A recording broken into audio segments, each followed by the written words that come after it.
the game. One play. Hadley rolling to his right. He's getting blitzed. One play can define a program. Avoids one tackler. Looking. He's still up. But sometimes one play motivates a team to get right back up. Looking to throw. He does throw it to the end zone. Have you watched that play? Yeah, it's something that, me and the boys, that's going to stick in your brain, stick in your head for a very long time. When you're that close to something, that close to a Final Four, that close to, knocking off that team, JFK, in an upset fashion, it's going to eat at you for a very long time. Yeah, we watched it a lot, and then every day in practice, every defensive practice when we do pursuit, we have 4th and 13 because that was the play. So we bring it up a lot, and we're just ready to get back. Yeah, it's motivated us to get in the weight room because we know we're a good enough team that we can make it far, so it's motivated us to push ourselves to be even better than we were last year. Yeah, it actually turned into a really big motivation because after that game, everybody wanted to get in the weight room. Everybody wanted to get better, get stronger, get faster. So really the worst thing that could have happened for us last year turned into the best thing for us this year. That's something that we spent our whole offseason, really rallying around that unfinished business slogan, because, we felt like we were right there. And, being able to kind of be in that spot again. I talked to these boys yesterday about the redemption and, being able to kind of get what we thought was ours. And you have that opportunity again. It's really something special. So. It's the Division 7 Region 25 Championship, and it starts now.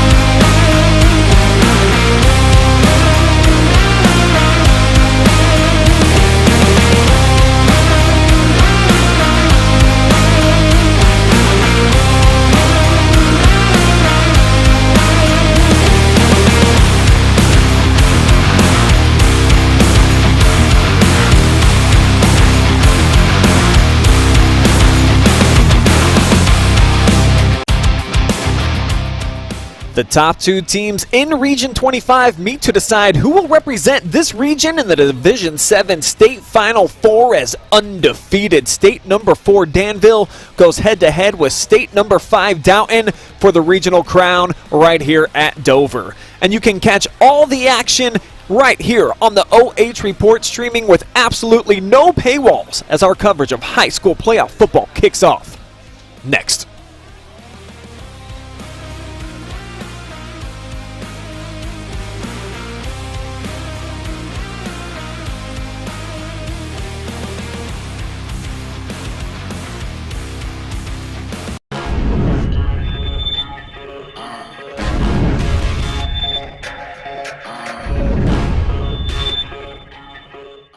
Delagrange Landscaping and Construction is located in Howard, specializing in outdoor living spaces.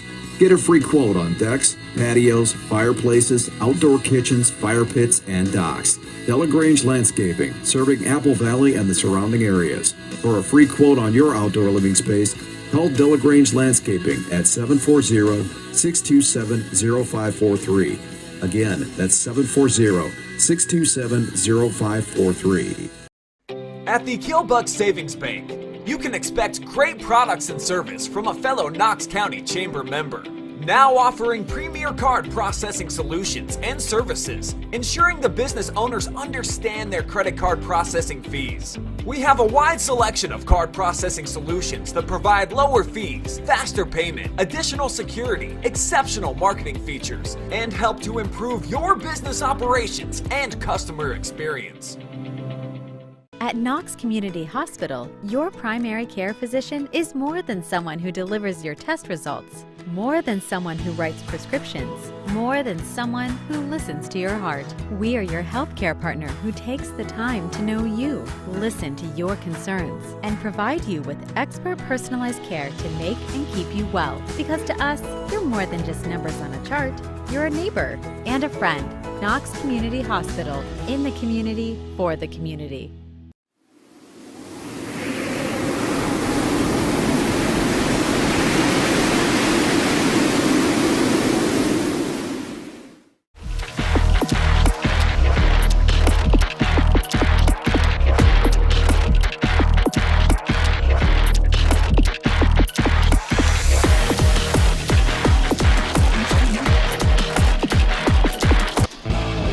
Good evening, everybody, and welcome to the Bottleneck Bar and Grill pregame show, the place to be every Danville game day. I'm Brian Skowronski with the great Travis Berardi, and I think we've got the matchup we've all been anticipating. The top two seeds with one loss between them here at Crater Stadium in Dover, battling it out to see who's going to move on to the Final Four.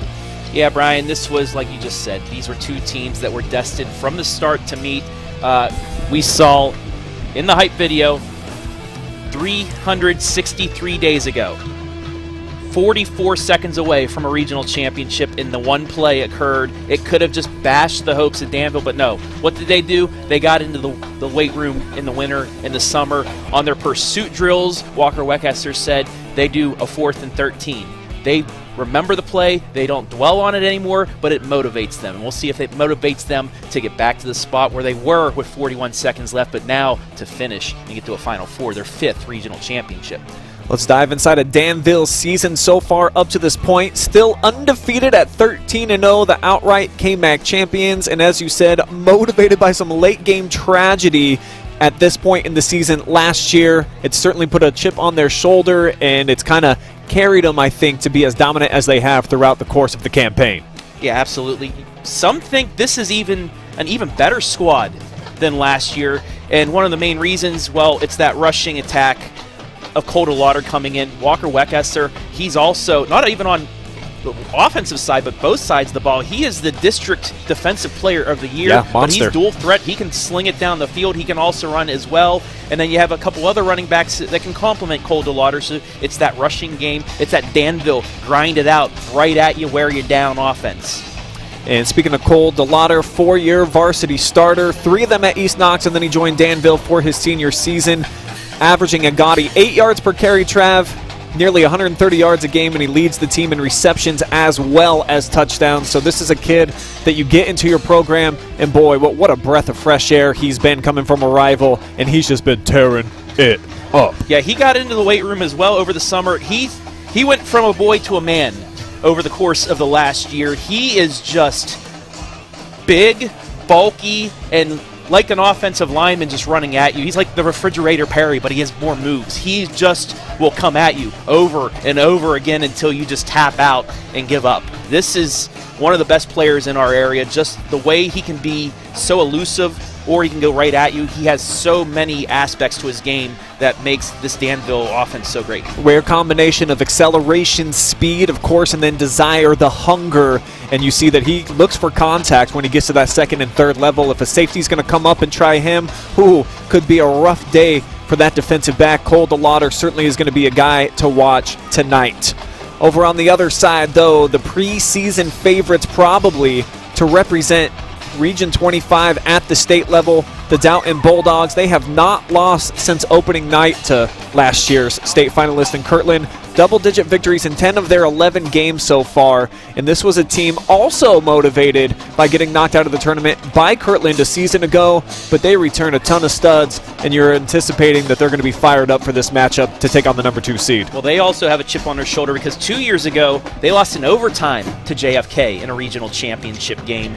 So, coming in this year, losing to Kirtland last year. I mean, Kirtland, that's one of those teams like a Marion local where, man, if you got to play them in the playoffs, it's going to be a tough one. But this year, they've never won a regional championship. They made it to the finals many times, but they have never won it. This year, probably one of their best chances, but another matchup here between two juggernauts. This is going to be a very fun game. Hopefully the rain starts to subside like the meteorologists think they will, so that may not happen, but still, we're on turf tonight, so it's going to be a fun game between these two. This might be the game of the year, just like we had last year in a regional championship. Yeah, Dalton, one of the best teams in Division 7. That's why they are ranked 5th in the final AP poll.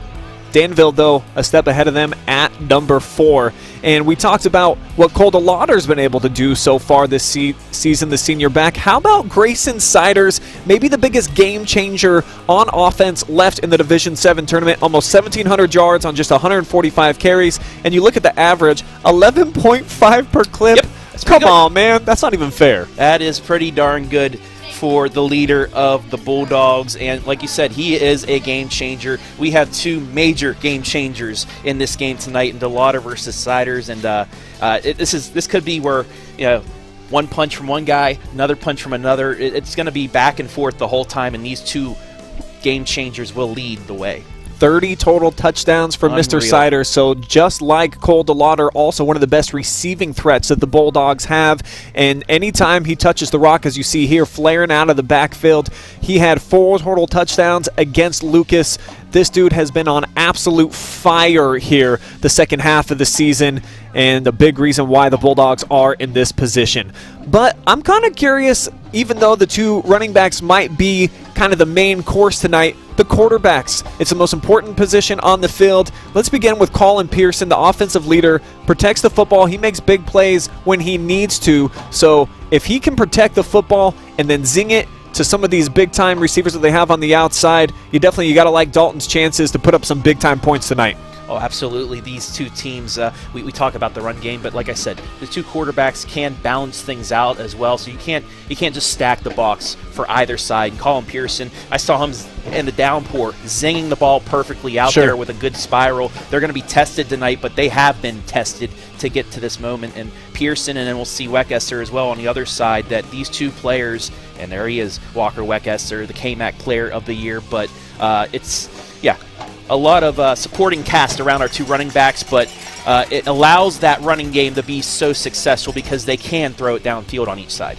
Yeah, and I think Walker equally as explosive in the rushing attack as he is in the passing game, and only completes around 7 passes per game, Travis, but he typically takes care of the football, as you see there in the statistics. Both of these quarterbacks, only 5 interceptions on the season, and each of them can scramble out of the pocket. They can make big plays when they need to with their feet and just kind of work it around. They've got quite a few different weapons. If you look at the statistics for both of these offenses, there's no real big number one receiver, so they're sprinkling around, sharing the love, and I think it can be even more challenging potentially to defend against an offense like that.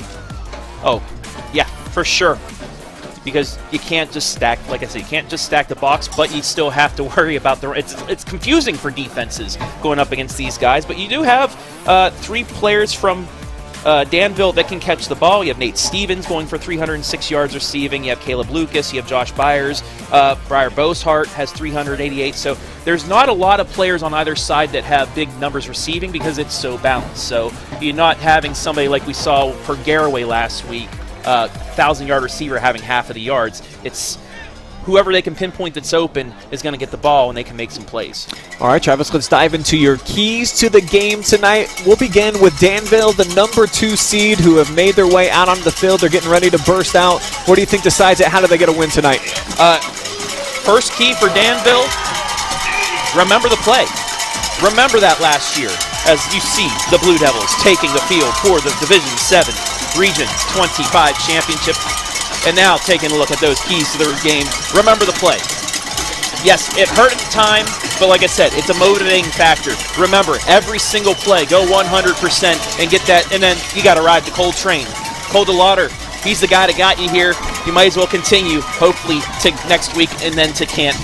Chugga, chugga, choo-choo. He has been a beast all season. All right, on the other side for Dalton, the number 1 seed. Some trench warfare, huh? Yeah, battle of the lines. We've seen Danville a lot this year. That offensive and defensive line can wear you down, but this Dalton squad as well, they have the players that can battle you. So you got trench warfare. Whoever wins the trenches wins this game. And then the turnover battle. As always, against the Danville team, they get one turnover, 2 turnovers. They usually turn that into points. Can Dalton do the same? They did against Lucas. That fumble on the kickoff down 10-7 that they picked it up, scored, that really lit the fire for them to get the win. So the turnover battle is going to be as big there. Both of these teams, they just have such big, great presence about them. We were watching in the pregame with the rain pouring down here, and each of them, they're yapping amongst one another, keeping the big-time game feelings up and showing a lot of emotion out there. And you can see when they make an entrance out onto this football field for both sides, Travis, it's just it's a display. And anytime you're playing this deep into the postseason, you know that you've got some dudes out there. And I think both of these sides well represented in that department. A couple of bad boy defenses, too. When you look at Dalton, only giving up more than 14 points twice. They allowed 29 to Norwayne back in Week 8 and then 28 to Norwalk St. Paul last week. Other than that, this is a team that's been able to shut you down, and basically the same case for the defense of Danville. Nasty up front, almost 32 sacks on the season. Caleb Lucas has 11 of them, but the 30 takeaways, 20 picks, 10 fumbles, and they really take care of the football. Could be huge in who wins tonight. Yeah, and for Danville, they've given up, 21 points is the most they've given up, and I think that's 2 or 3 times, one of them in Northmore and a couple other times. But, yeah, it's here. It's game time, baby. Region 25 championship. Appreciate you guys all watching with us live and free right now on the OH Report. This is an audio stream due to OHSAA regulations. We will be streaming a full video broadcast, though, of this right around 10 p.m. tonight, though. So follow along with us. We're going to have some instant replays of all the touchdowns and turnovers in the big games right here on the audio cast. And you'll be able to hear it all. We both got 2 headsets on because we wanted to get this out to both, but we wanted to give you the audio live right now, and then later we're going to give you the whole moving pictures as well because we want to show you this battle between 4 and 5 in Division 7, 1 and 2 in the region. But Ski, take it away, my friend. We're ready to go. It is time for championship football. Cade Miller going to get us underway as he'll dribble it up the middle, and it's going to be dropped on top of here by the Blue Devils. And we saw that was a big problem for Lucas a couple of weeks ago in their game. As we'll take a look at the offensive starters here for Danville. We talked about Weckeser and Delaughder, those 2 studs. They are beefy up front as well. This is just a physical team, I think, across the board. They got that mentality from their coach. Oh, yeah. Coach Bloom, 3rd or 4th year coming in, but he has just instilled that Danville winning attitude that we saw in the mid-2010s when they won that regional championship in 17. Danville football is back. They'll start from the gun, and they'll give it to the Coltrane, bursting to the outside. He's going to get brought down, though. Greyson Siders coming in, and he disrupts the play before it has a chance to get off the ground, maybe a loss about a half a yard. Yeah, it was a great job by the defensive ends there from Dalton to, keep that outside contain, shed their block, and then get the tackles. You take a look now at the defensive starters after the loss of 1. Yeah, and Siders, he's a bad boy on both sides of the football. Gets it done evenly across the board. On a 2nd down, it's going to be a big hit right in the middle of the field. Looked like it was a direct snap to an up back. Kind of a crazy looking play right there. It ends up with Briar Bochart. And he's going to get stuck basically after a pickup of 1. Yeah, it was one of those little maybe Fumblerooski type plays, but grabbed it, went right up the middle, and Dalton had nothing to do with it. Now Danville spreading it out. Yeah, they'll come out 4 wide to each side. Here's the snap. Weckeser turns, fires near side. It's going to be off the hands of Bossart, incomplete. And it'll be a 3 and out as the Dalton defense does their thing here to open up the contest. Yeah, Boshart was feeling the pressure. Weckeser was feeling the pressure there. Had to let it go maybe a little bit too early. And it is a little breezy out there as well, so the ball might have sailed a bit on Boshart.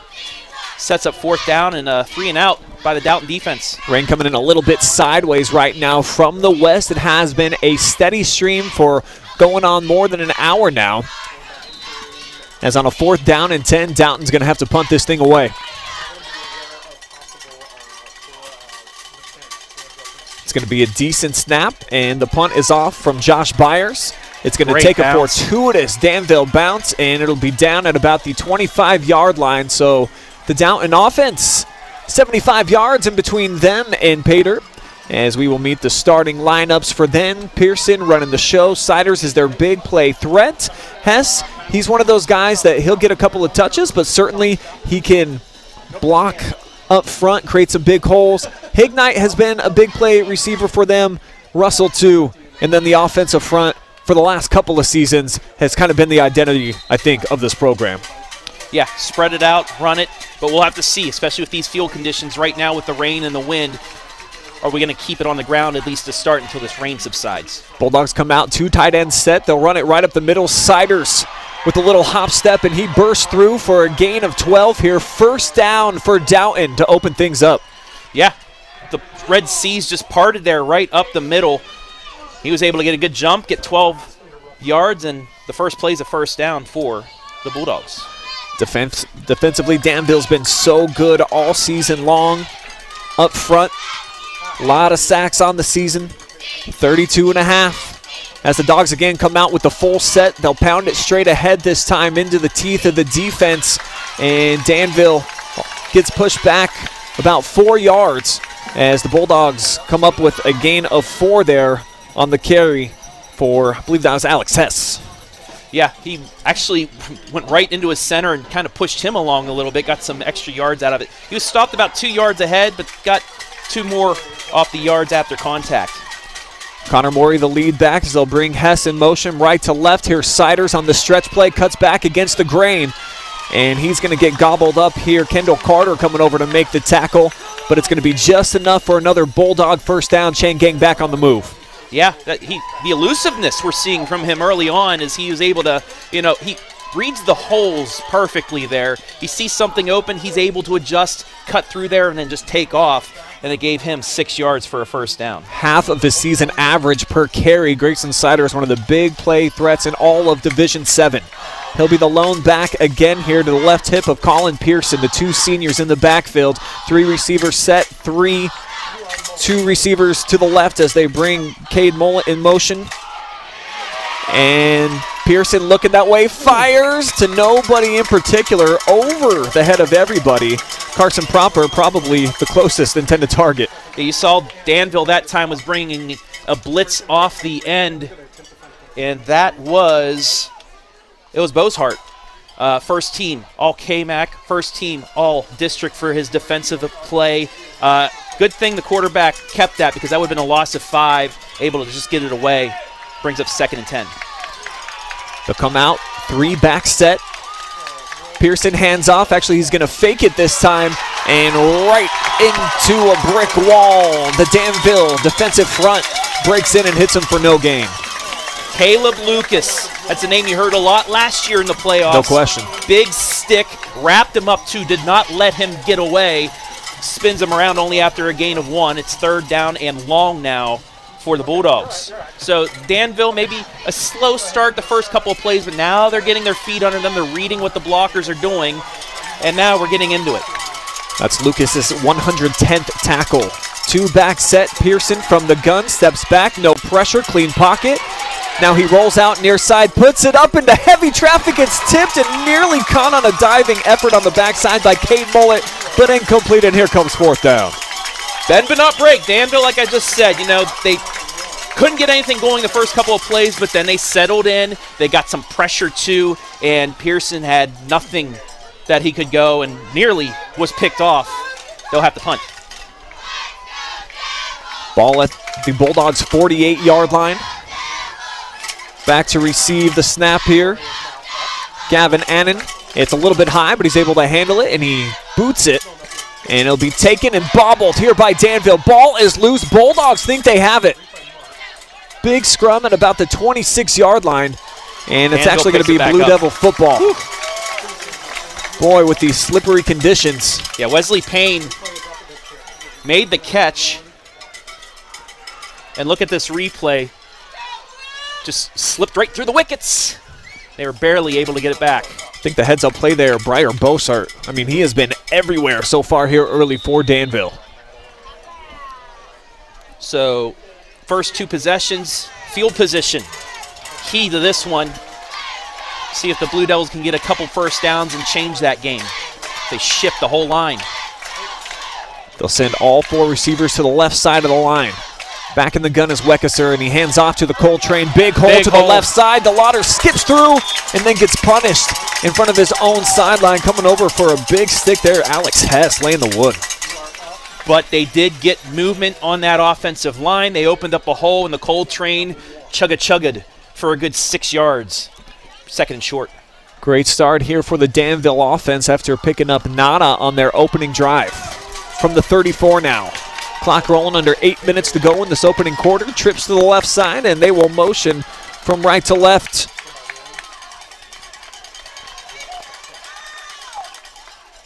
It's going to be a direct snap. And Delaughder pushing the pile forward. He's going to be about a yard shy of first down yardage as he's out across the 35 near the 36. Yeah, give him 3 yards on that. It's 3rd and short, but this is good for Danville. This is what they like to do. They like to be ahead of the sticks. You get 4 or 5 yards on the first down.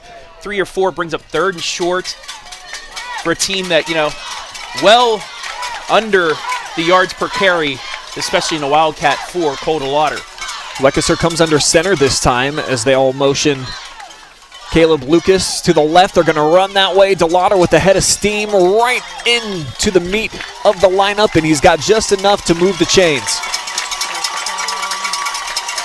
Needed one, got 1 1/4. First down of the night for the Danville Blue Devils offense.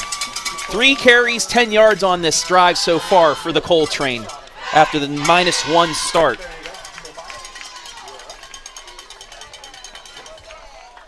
They'll come out 2 receivers to this near side. Beauchart, he's in the slot. And here comes Lucas, the tight end. Motions left, motions right. Looks like potentially zone coverage here. Weckesser back to pass, zips one near side, and it's in and out of the hands of Nate Stevens. And this is where we might be seeing this rain come into factor. It looked like it just slipped a little bit from Weckesser, overthrew his receiver. That's the second pass that he's sailed a bit over the head of his receiver.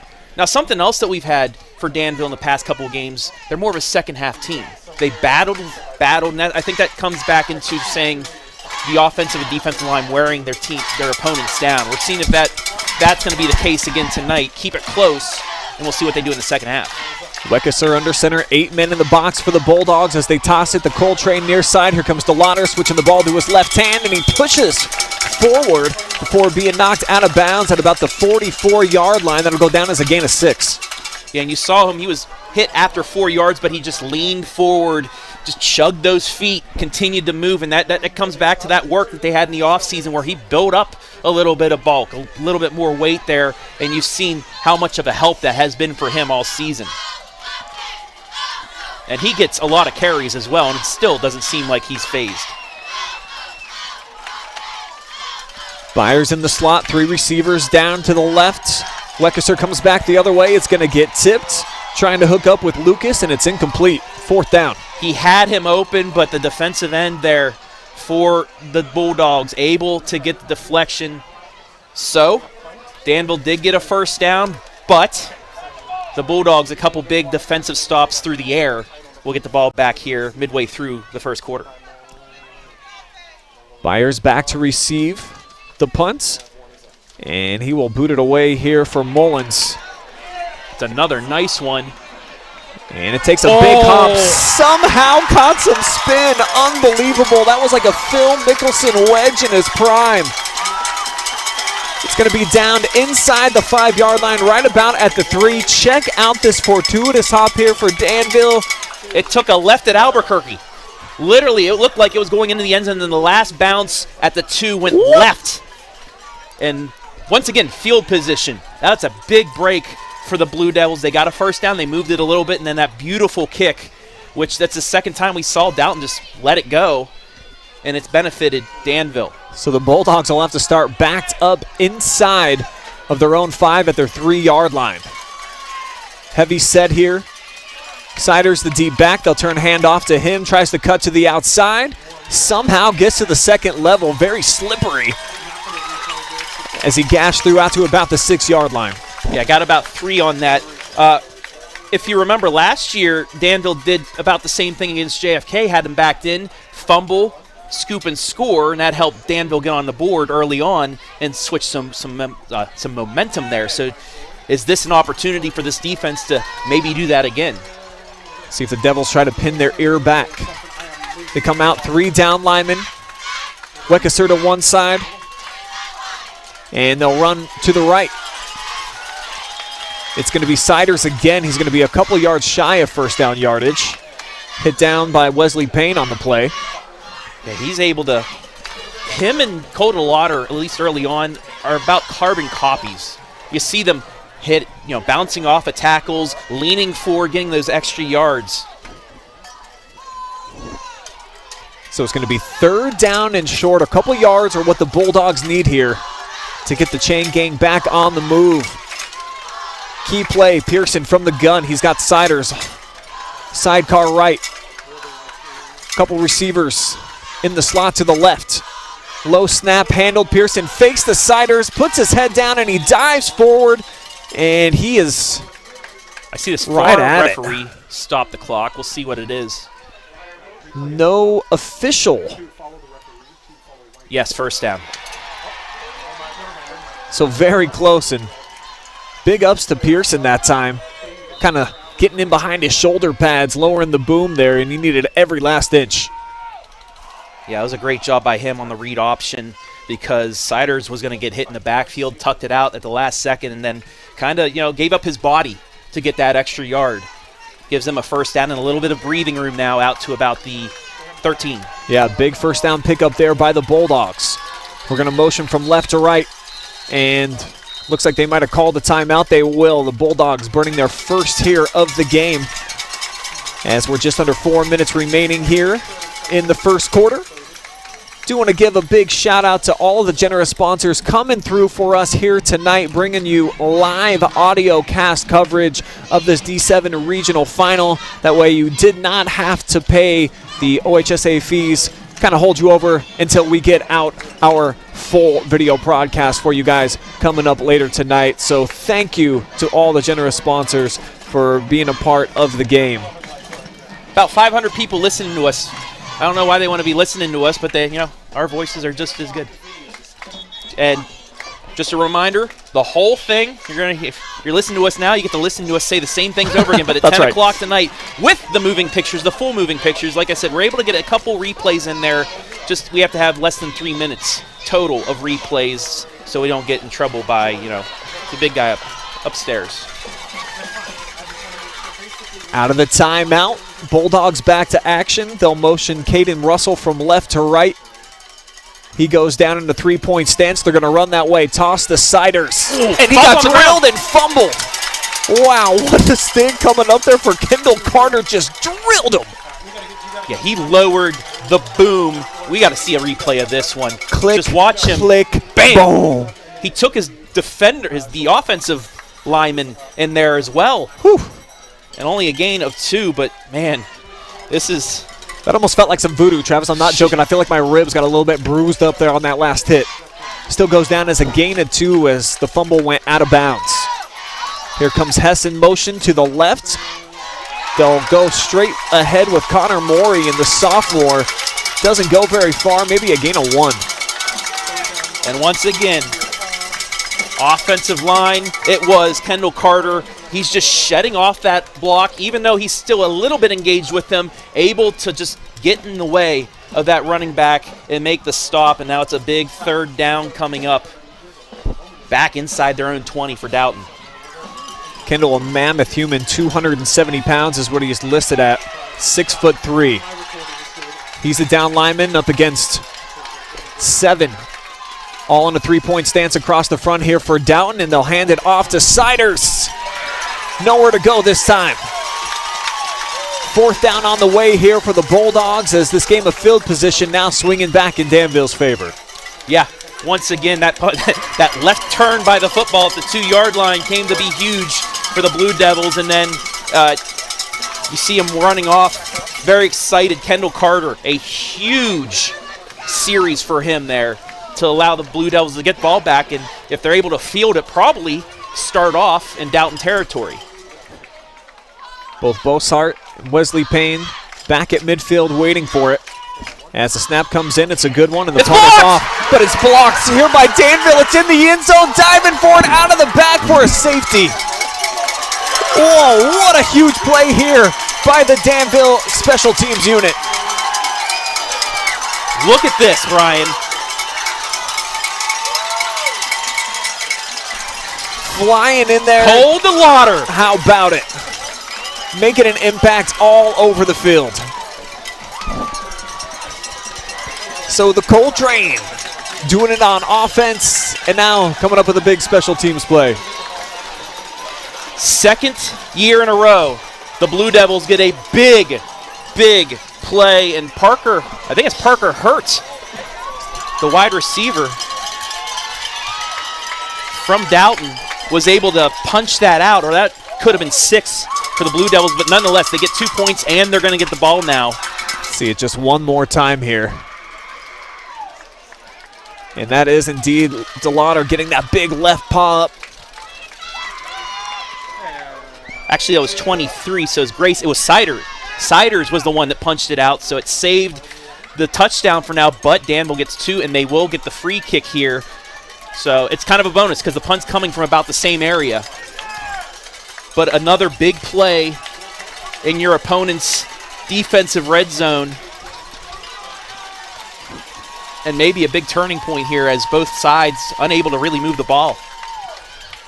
Will Carmichael got the ball in his hands here from the 20-yard line and looking to punt it away. It's going to be a high spiraling bunt, and actually it's going to go over the head here of Wesley Payne and backtrack. Boy, that couldn't have went any better for Dalton. And that was nearly disastrous. That's a free ball, but now there is a flag because it's a kick out of bounds. So that will help out Danville a little bit here, but nonetheless, that was still a live ball. They just watched it go out of bounds, and if that stayed inbounds for maybe another 2-3 seconds, Dalton might have jumped on that and got possession. Nonetheless, though, this is a penalty, I believe, on a free kick. They're talking it over right now, but well, I think off the punt. I think they're going to re-kick. But yeah, it's a kick. It's a kick off out of bounds, but either that or they're moving to the 45. I see referees pointing backwards, but they're talking about obviously safeties don't happen very often, so no, they don't. I mean, last week I was at a game and they actually brought the rule book out onto the field for a play. I have never seen that. They stopped it, took a few minutes, and they actually reviewed just to make sure they got it right. But it looks like this flag, it takes it all the way out to the 40, the opposite 45. I guess that's a rule with the free kick. Wild. So the flag for the kick going out of bounds is going to give Danville. They moved the flag actually down up to the 40-yard line as well, and then moved it 15 yards. I don't know what the. Was there 2 fouls on the play? Was it a kick out of bounds and then a The head official has not said anything yet. So we're still waiting to get the call from him to get the official call out on the field.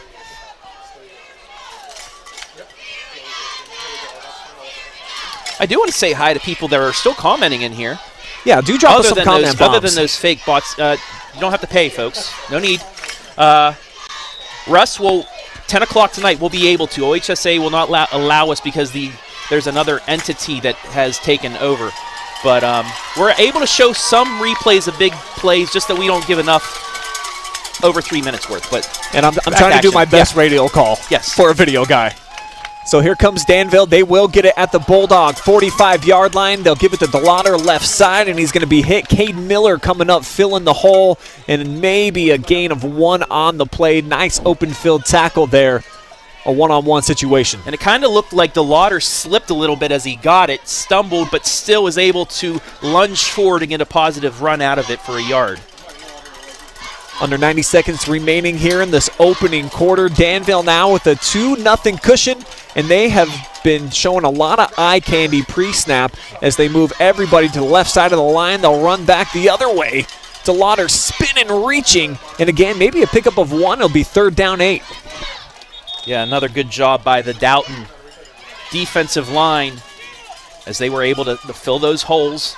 But Danville, this is a team, even if they might get only 1, 2, 3 yards per carry, they're going to continue doing what they do. Up the middle, wear you down, punch you until it finally opens up for you. They also, they've shown they're going to lull you inside and then maybe do a pitch out to the outside and get some extra yards. So Wekesser has yet to complete a pass. He's back in the gun. He's got Aiden Burke with him this time. 2 receivers each side. They'll bring Payne in motion. Flag flies. And Wekesser, pressured, gets it off somehow. Referee's going to call him down. Lucas has the catch, but it's all about that penalty flag.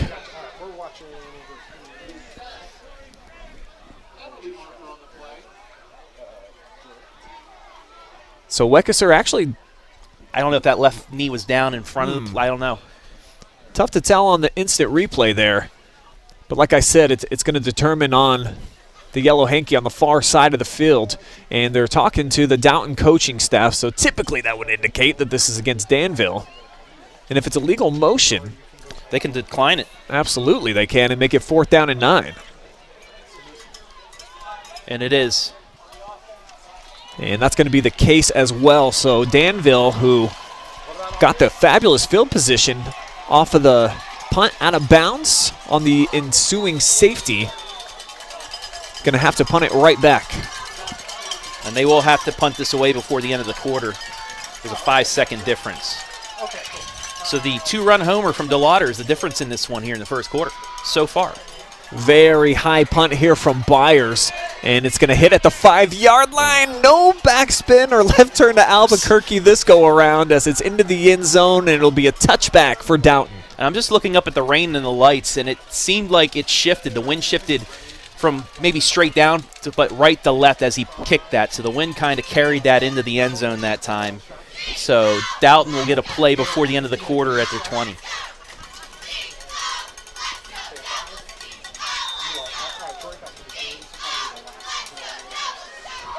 Bulldogs will come out in the pistol. They've got Siders behind Pearson. Lone receiver to the right comes in motion. That's Gage Stitt. They'll run behind him. Got a big block. Greyson Siders. Excuse me. This is Cade Mullet with the carry. And he's got enough for a first down out to the 32. Yeah, got that little jet sweep. Got a blocker in front of him. Got to the outside. Got 11 yards. But that will take us to the end of the first quarter. 2-0 is indeed the score. Don't adjust your TVs or your smartphones. This is the Region 25 championship game, and you're watching it right here on the OH Report.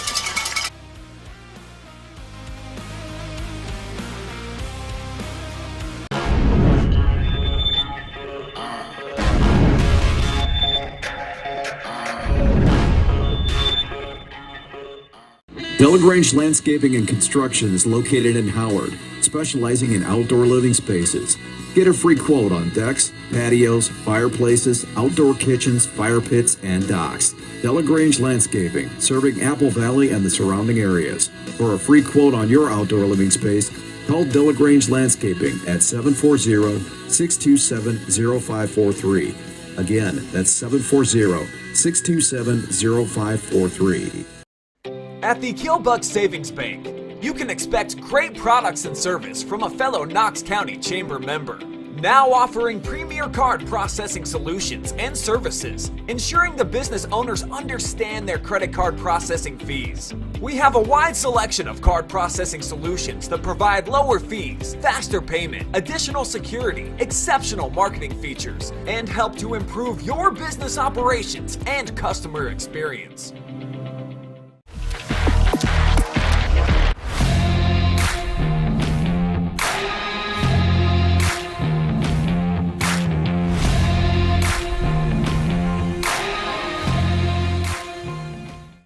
This time, Buddy dropped him down for a loss of 1.5 yards. It's crazy that Walker, a great quarterback, even better on the defensive side. You don't see that a lot from a quarterback playing defensive back. This time they'll run stretch play to the outside. Siders breaking through, gets to the second level, almost broke away for a touchdown. But a potential TD saving tackle made there at about the 40-yard line, and it will make it 3rd and short. Yeah, got him by the shoestrings. He started to take off, but one of the linebackers from Danville able just to get enough, and it does stop him a yard short. So if they can get a stop in the backfield, it'll be a big decision for head coach Brock Dial. That has been a rarity for Dalton so far on the season. Great rushing team, over 3,600 yards on the season through 12 games. They'll put it in the hands of Siders. Jump through the line, and he bursts out across the 45 to the 46. Pickup of 6 yards, and the chain gang back on the move here. Great blocking by that front. And again, Siders, even the smallest of gaps, able to bust through there, get to that second level, and get the easy first down as they get closer to midfield here.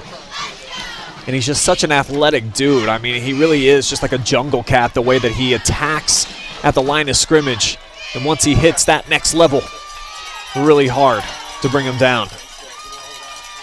Pearson from the gun, hands off this time. New running back is Coy Wenger, and he's able to break loose into enemy territory and knock down after a pickup of 10, and it's going to be another Bulldog first down. The 6th Bulldog to rush the ball tonight, so I guess you're saying that Dalton loves to spread the wealth here early on and give Siders a little bit of a break. We do have an injury right now as Cohen Riggenbach, the center, junior center, is on the ground right now getting his ankle or his leg checked. Hopefully it's nothing serious, maybe a little bit of a twist, but yeah. Yeah, it would be a huge loss for them. Of course, one of the most cerebral guys out there on the field, makes a lot of the decision-making across the offensive front, does number 50. So while they tend to him, We'll take a quick commercial timeout. We'll be right back to Dover. Still 2-0 in favor of the Blue Devils. Okay, let's do this thing.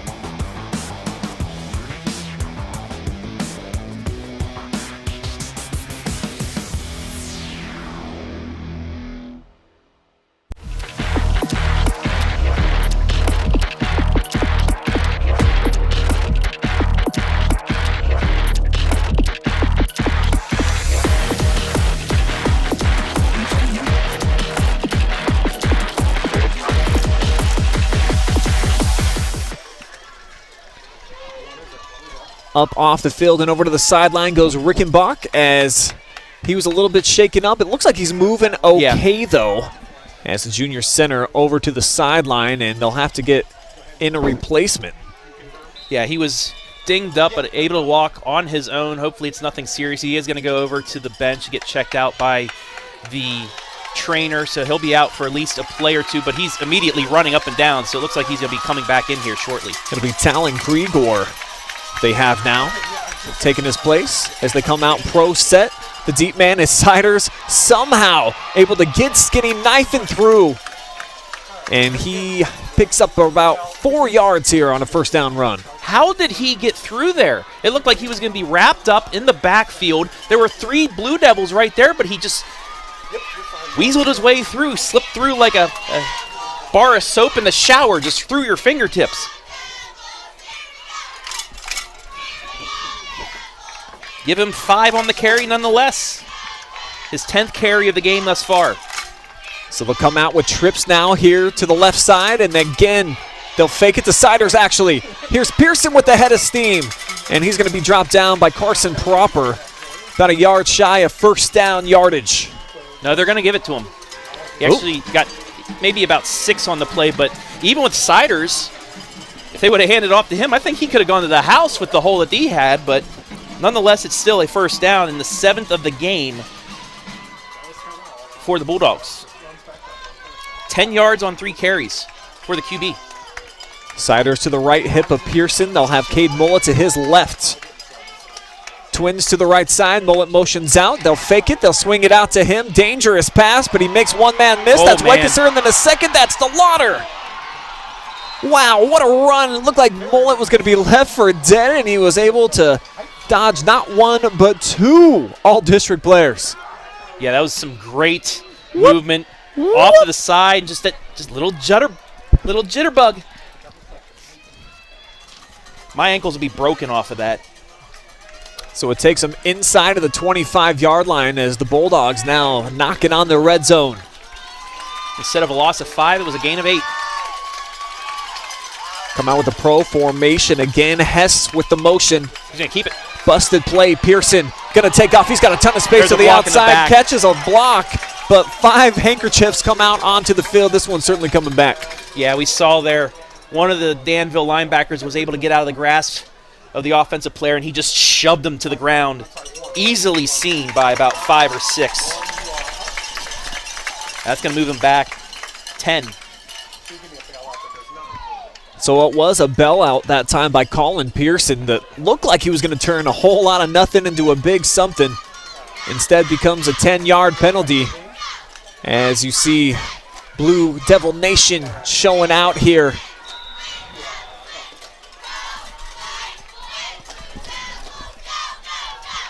Big break for Danville there. It moves them back when Dalton was just moving right down the field. Now it gets him back to a 2nd and about 9. 2 receivers to the left from the gun. They hand it off. Straight ahead goes Corey Wenger. And he's back to where the last line of scrimmage was, out across the 25-yard line. So 3rd down coming up. And it looks like the Bulldogs will need about 3 here to pick it up. And actually for Danville, Dakota Ricketts spun but overspun and went past the running back. If he would have maybe half spun instead of that full 360, he would have been right in that running lane. Just a tough break there. A great play by him to get out of the block, but overdid it. 3 back set, Siders the deep man. They hand it to Alex Hesto. And out of his 3-point stance, he barrels forward for about a gain of 1. 4th down and 2, and a decision to be made here. Obviously, the offense going to stay on the field at the 24-yard line, and they'll bring in some more beef. Here comes Gavin Annan. Big play here in this first half. Dalton can get a lot of momentum if they can converge on this, down 2-0. Wesley Payne getting everybody pumped up. 3 back set yet again. Couple of down men. Pearson turns, hands off. Siders, he's hit and spinning, twirling his way. Looked like he got a favorable spot. And that should be enough to move the chains. Wow. Greyson Siders. I mean, this dude, he is like a snake. It looks like he's going to be stopped. It's a lean. And he just whirls his way for a big pickup. So a first down from the 20. And they've run about 6 minutes off this clock here in the second quarter. Here's Pearson, play action, steps up, fires wide open man is Wenger. Coy Wenger inside the 10, fighting for extra yardage inside the 5, and he's in there. What an individual effort by Coy Wenger to make it happen. My goodness. Wow.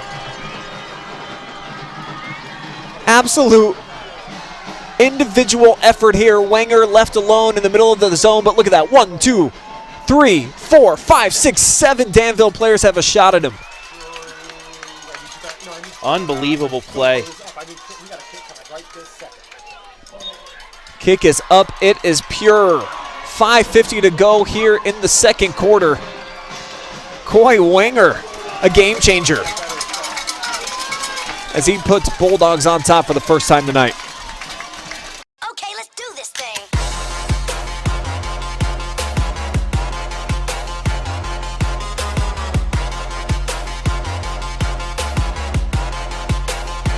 Okay, let's do this thing. At the Killbuck Savings Bank, you can expect great products and service from a fellow Knox County Chamber member. Now offering premier card processing solutions and services, ensuring the business owners understand their credit card processing fees. We have a wide selection of card processing solutions that provide lower fees, faster payment, additional security, exceptional marketing features, and help to improve your business operations and customer experience.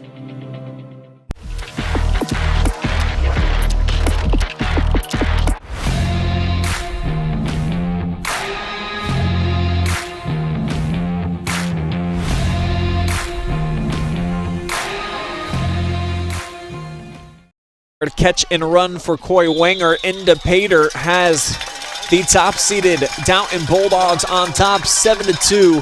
As Danville gets the football back, they'll have quality field position at their own 41 after a short kick. I'm Brian Skowronski, Travis Berardi with me, and I mean, that last play by Mr. Wenger, that junior, I mean, that's something that he'll probably have on his highlight reel for the rest of his life. Well, absolutely, and you've seen it a couple times, just these Dalton players able to just elude the tacklers from Danville, unable to make some tackles, and it led to 7 in the lead now for the number 1 seed. 3 and out for the Blue Devils on their last drive. They'll begin it with the ball in the hands of Delaughder. Pickup of 6 here on first down, and a good start as he bursts out to the 44.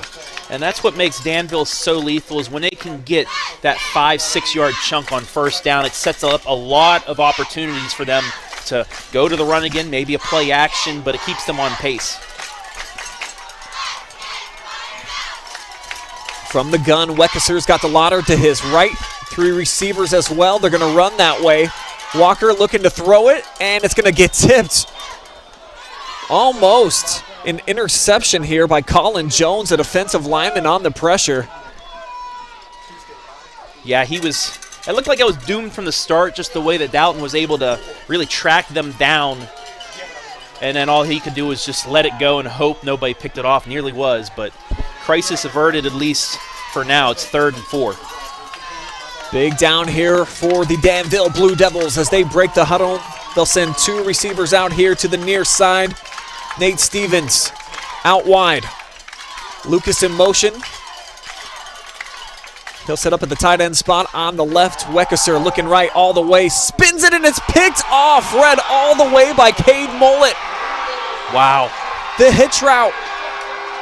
And it's Mullet, the first to the party.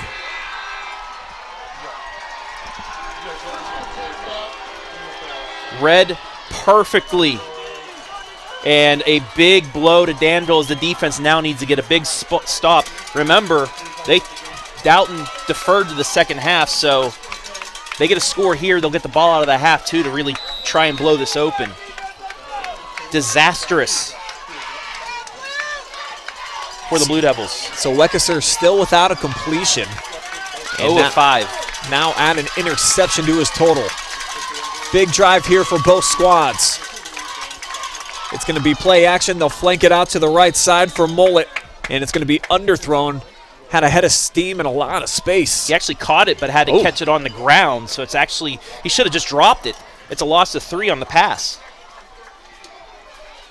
Sometimes it's just too tough as a wide receiver. You want to catch everything that's in your catch radius. If it hits your fingertips, you should catch it, my dad always said, but sometimes it's not the right place or time. So it goes down as a loss of 3 here, and they backtrack to their own side of the field.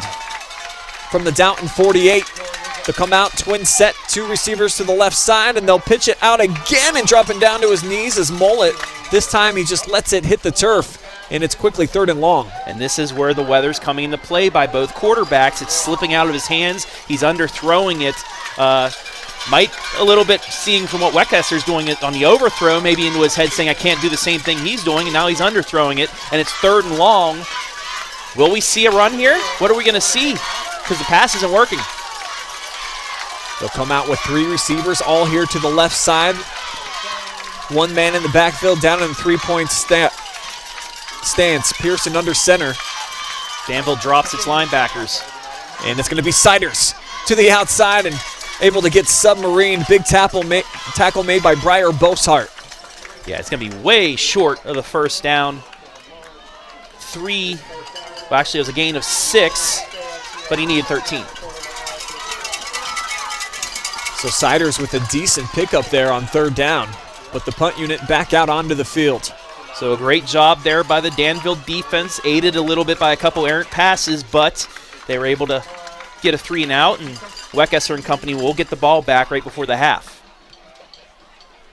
Decent looking punt. Boshart lets it take a hop, and it might settle. Oh, no. It just gets into the end zone. Whew. Just barely a touchback here for Danville, as it took a nice soft hop right about the 6-yard line. And the special teams for Dalton just a step or 2 behind. So Danville now with 3:44 to play with. Get the football at the 20-yard line. And they've been held in check offensively so far during this first half. Obviously, with no completions for Weckeser, it's really changed the dynamic of things as they've been able to key on Delaughder and company in the run attack. Quick look at the fans back out there. Delaughder did have a nice run on that last possession, just the interception really hurt. Just a sweep. And it's going to be Boshart to the outside. And he's got a gain of 6 as they flank out Cole Delaughder to be a lead blocker. And he's able to open things up. Boshart coming in 36 carries, 388 yards, and 6 scores tonight. 2 carries for 7, so about with the average of what he's been doing. Actually lower than average. It's about 36 carries, 388. That's about, 10 yards a carry. So he's very good when he gets out in the space on those sweeps as well. Got 5 yards out of it here. Empty set this time for Weckeser as they'll motion Boshart again, and he's got the carry. Same exact play. Fighting for extra yardage as he leans out near the 30. Going to be about 2 yards shy. 3rd down on the way here for Danville. And they'll have to pick up a couple. Yeah, they need to pick up a couple here. You move the sticks one more time, you can pretty much, if you can't get anything on first down, force Dalton to at least waste their timeouts if they want to get the ball back. But if you get stopped here, you'll probably see a timeout, and Dalton will have time before the break. Play clock running now under 15 seconds. Dalton sets up with the line. They'll motion everybody from left to right. Boshart in tight. They'll have Lucas in the slot. And they're just going to run it. Delaughder right side. A lot of bodies all in the mix. They needed to get the 30, and that's exactly where he got. As I would say, he got it, Mr. Skowronski. That's not normally how you say it, Travis. I know. Well, we'll temper that for another time. So first down here for the Devils. As the clock funneling away, closing in on 2 minutes to go before the break. 3 receivers in tight to the right, 1 man up top, and it's going to be Weckesser all the way running near side for about 2 yards on the gain before he's slung out of bounds. The clock will stop at 1:48. Yeah, it was a nice job by Dalton, just staying in their lanes, not biting on the inside play, stayed there. Weckesser did get a couple yards out of it, but they sustained the play. They didn't let a big chunk get taken out there.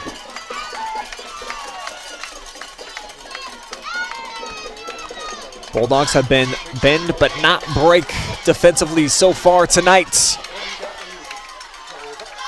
From the gun, Delaughder to the right hip of Weckesser, throws back here near side. The catch made by Wesley Norris, actually incomplete as he dropped it, and the clock will come to a stop at 1:45 showing.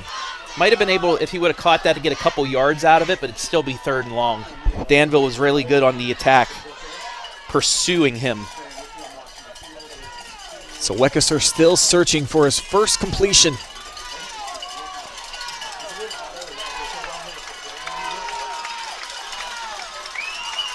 Caleb Lucas in motion. He'll settle in the tight end spot in the backfield to the right. Weckesser with a nice fake, comes back near side. Great pursuit by the Dalton linebackers as he's ripped to the ground by Gavin Annan. Pickup of 5, but it'll be 4th down. And Dalton has not called a timeout. Danville keeping the offense out there. Actually, no, the punt unit. And this might be Dalton just saying, hey, we're going to get the ball out of the half anyway. We don't want to do anything to screw things up here, but we'll have to wait and see what the Blue Devils are going to do. The play clock showing 10 seconds now. Might be getting a timeout here. Yeah, they're going to let this thing run all the way down under the 1 minute mark. And Coach Bloom pulls the trigger on a TO. That'll be the first of the half here for the Blue Devils. As we say, what's up to everybody out there tuning in, watching live and free here tonight on this audio cast. Read some of your comments. Carol says, way to go, defense. A lot of robots rooting on the Danville Blue Devils tonight. Dara Mickley. Mannon rooting for the Devils.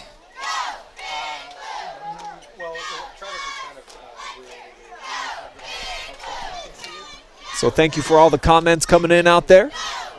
Appreciate you guys. And Blue Devil Nation, one of the very best that we have on the OH Report. Undeniable. You guys support your teams just about better than anybody. And you can see that with our phenoms and top plays, as it's pretty much Danville every week. And Cole Delaughder back up for it yet again. As he should, though, the night he had last week.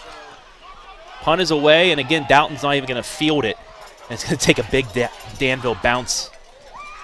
And then dove upon by Wesley Payne just inside of the 30-yard line, so it'll be 70 yards of greenery in between pay dirt and the Dalton offense with 47 seconds. And with the offensive line they have, and obviously the big playability of Siders, you got to expect that they'll probably just hand it off once or twice to him and see what they can get out of it. And Christmas coming early here in November, and it certainly did in my house. I mean, I'm living in a winter wonderland, so why not out here in Dover tonight? Well, those Bulldog fans are hoping for a gift of their first ever regional championship. And they'll give it to the up man here on first down. And pinging his way forward goes Connor Morey.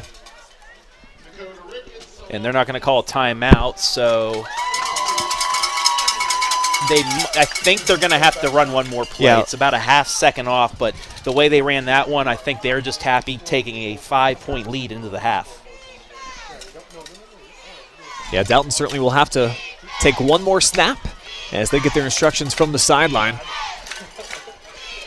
Literally a half second away from end of the half, and who knows what could happen here. Looks like they might just come out and nil this thing down. They're going into halftime formation.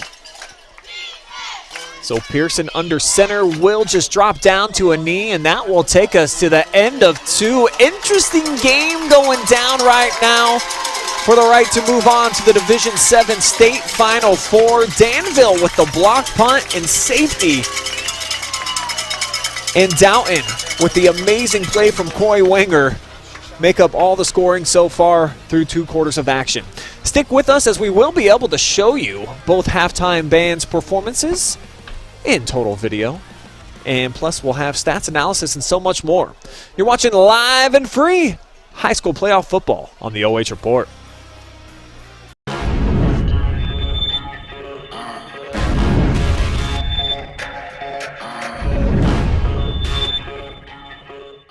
Delagrange Landscaping and Construction is located in Howard, specializing in outdoor living spaces.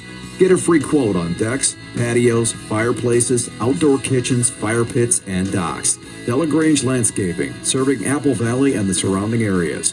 For a free quote on your outdoor living space, call Delagrange Landscaping at 740-627-0543. Again, that's 740-627-0543. At the Killbuck Savings Bank, you can expect great products and service from a fellow Knox County Chamber member.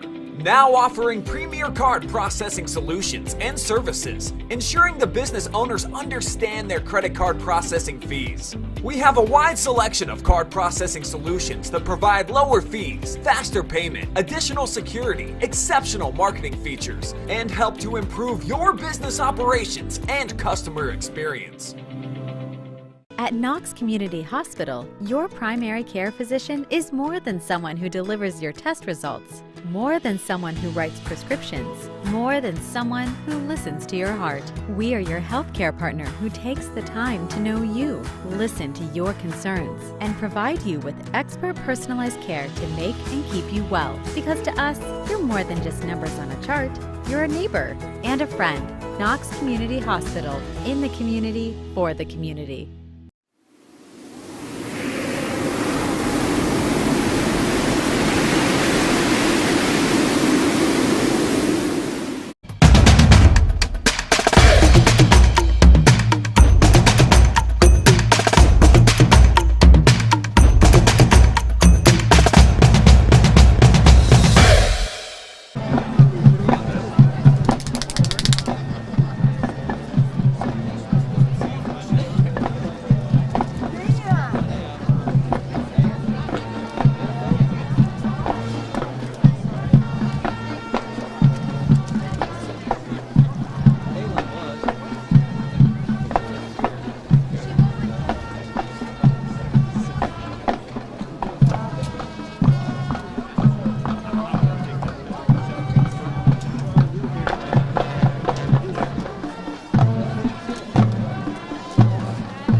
this thing.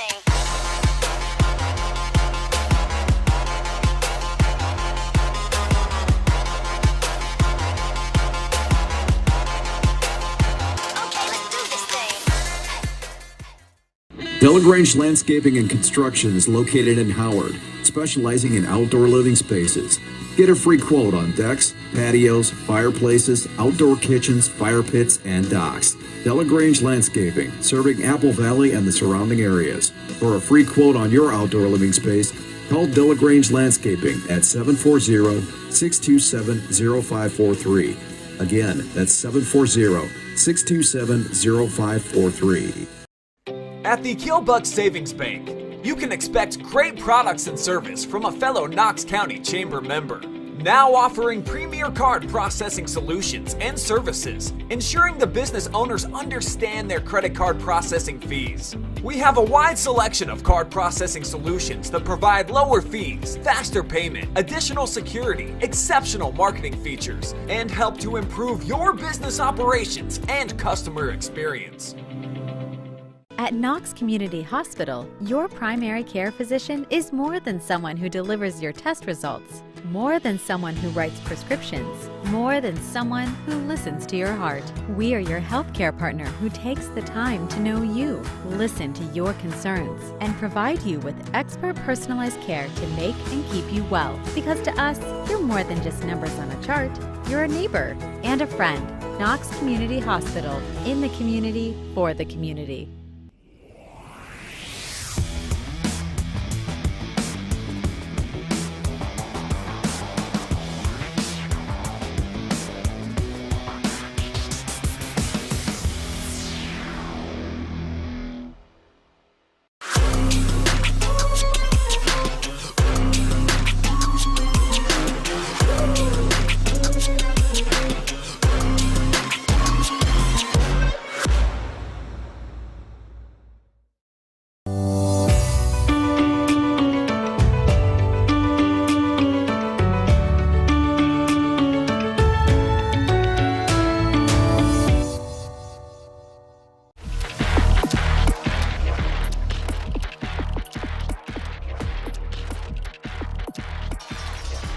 Big shout out to all of our generous sponsors for bringing you live and free coverage tonight, including Danville Feed and Supply, your local source for all of your hardware, lumber, and feed needs in the Danville area. Spearman Financial Services, you got some money, you want it to be a whole lot more, give it over to the guys over at Spearman, and they will take great care of all of your financial needs. Delagrange Landscaping and General Construction, specializing in creating unique living spaces. Their goal is to enhance your house and make it your dream home. The Bottleneck Bar and Grill, the place in Danville to take in any type of a contest. Great atmosphere, great food, and locally owned forever. Danville Tire and Alignment for all of your automotive and light truck service and repairs. And a big fan of the Blue Devils. The Hangout, unbelievable food and wings, been in there a few times. Thank you to Paul and the gang over there for providing an awesome place to hang out and have a good meal. Killbuck Savings Bank, community banking, it's what they do, it's who they are every single day, and by Knox Community Hospital, where they're in the community for the community. We'll be right back with your halftime reports. Second half action on the way.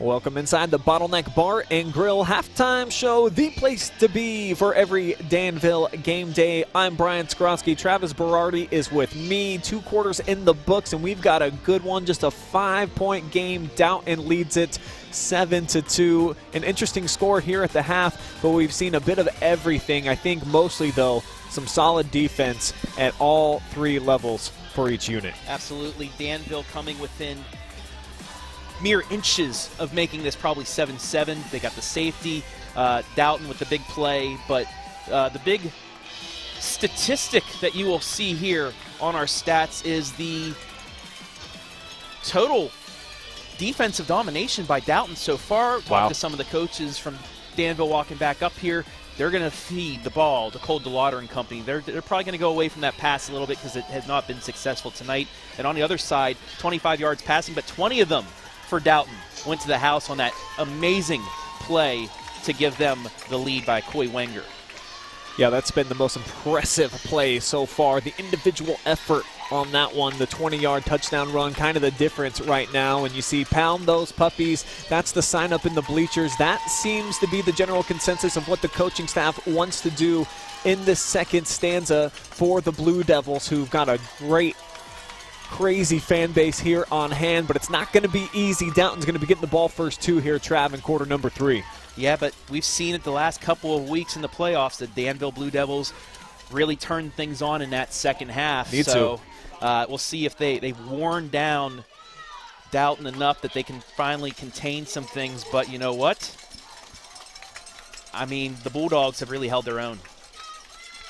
Dogs have been dominating defensively, as has been the case for much of the season. As the kick is away, it is short, takes a hop at the 30, and it's going to be snagged with one hand here by Cade Mullet, who cuts back against the grain. He's got a huge hole to the outside.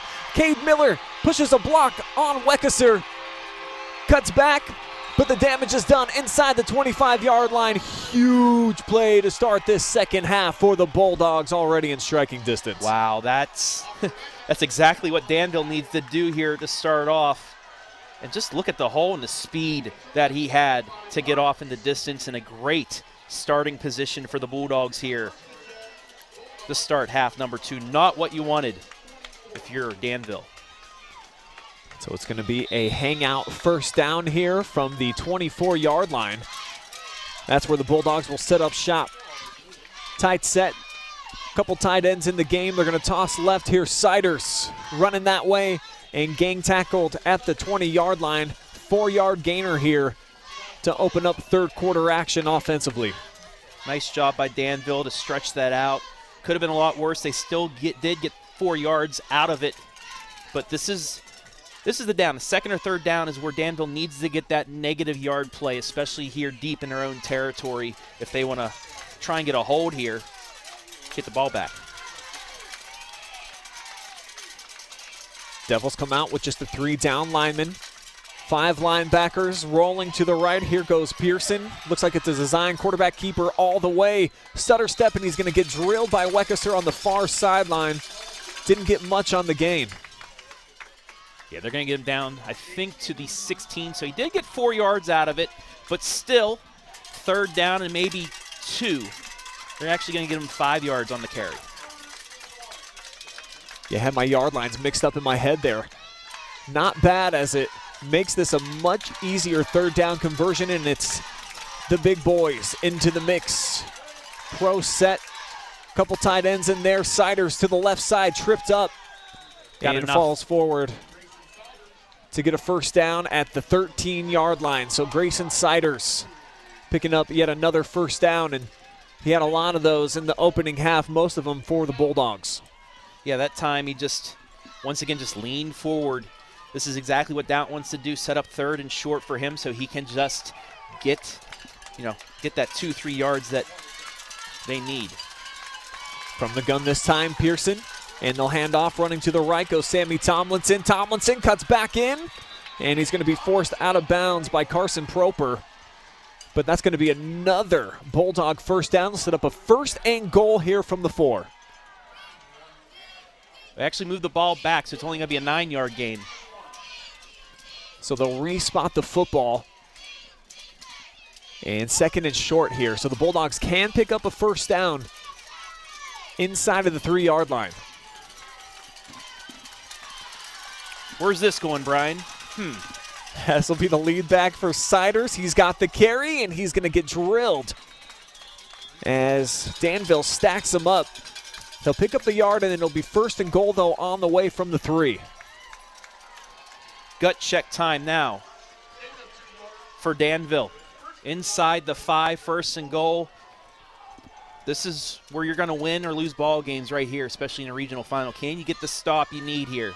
Major opportunity for the Bulldogs offense. keeping the same personnel out on the field.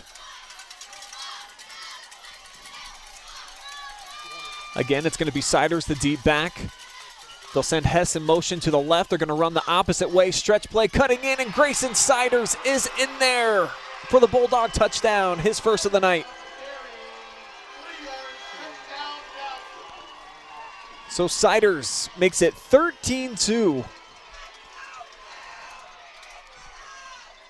Wow. And great blocking to the edge.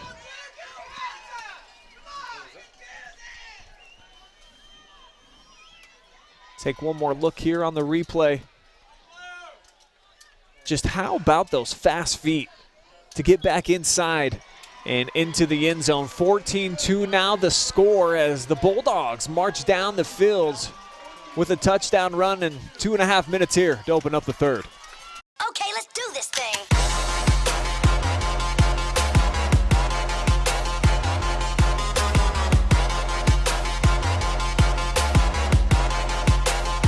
Okay, let's do this thing. Delagrange Landscaping and Construction is located in Howard, specializing in outdoor living spaces. Get a free quote on decks, patios, fireplaces, outdoor kitchens, fire pits, and docks. Delagrange Landscaping, serving Apple Valley and the surrounding areas. For a free quote on your outdoor living space, call Delagrange Landscaping at 740-627-0543. Again, that's 740-627-0543.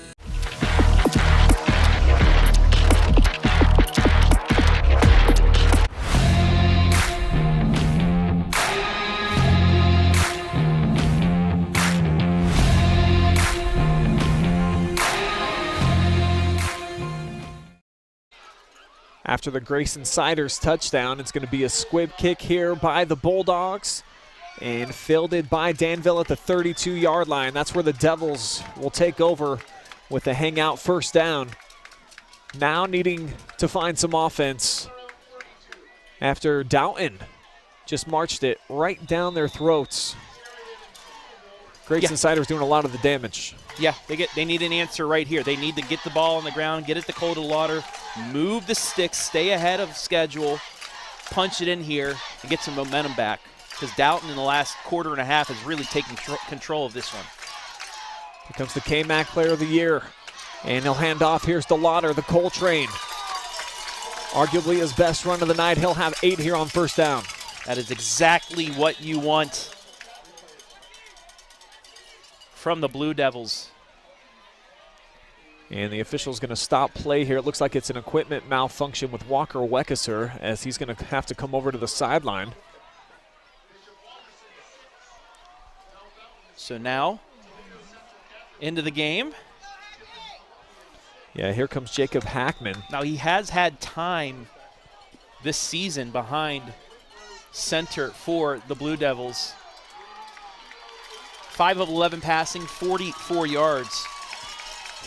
He's also carries the ball 28 times for 224, so that's exactly, well, it's Delaughder on the Wildcat.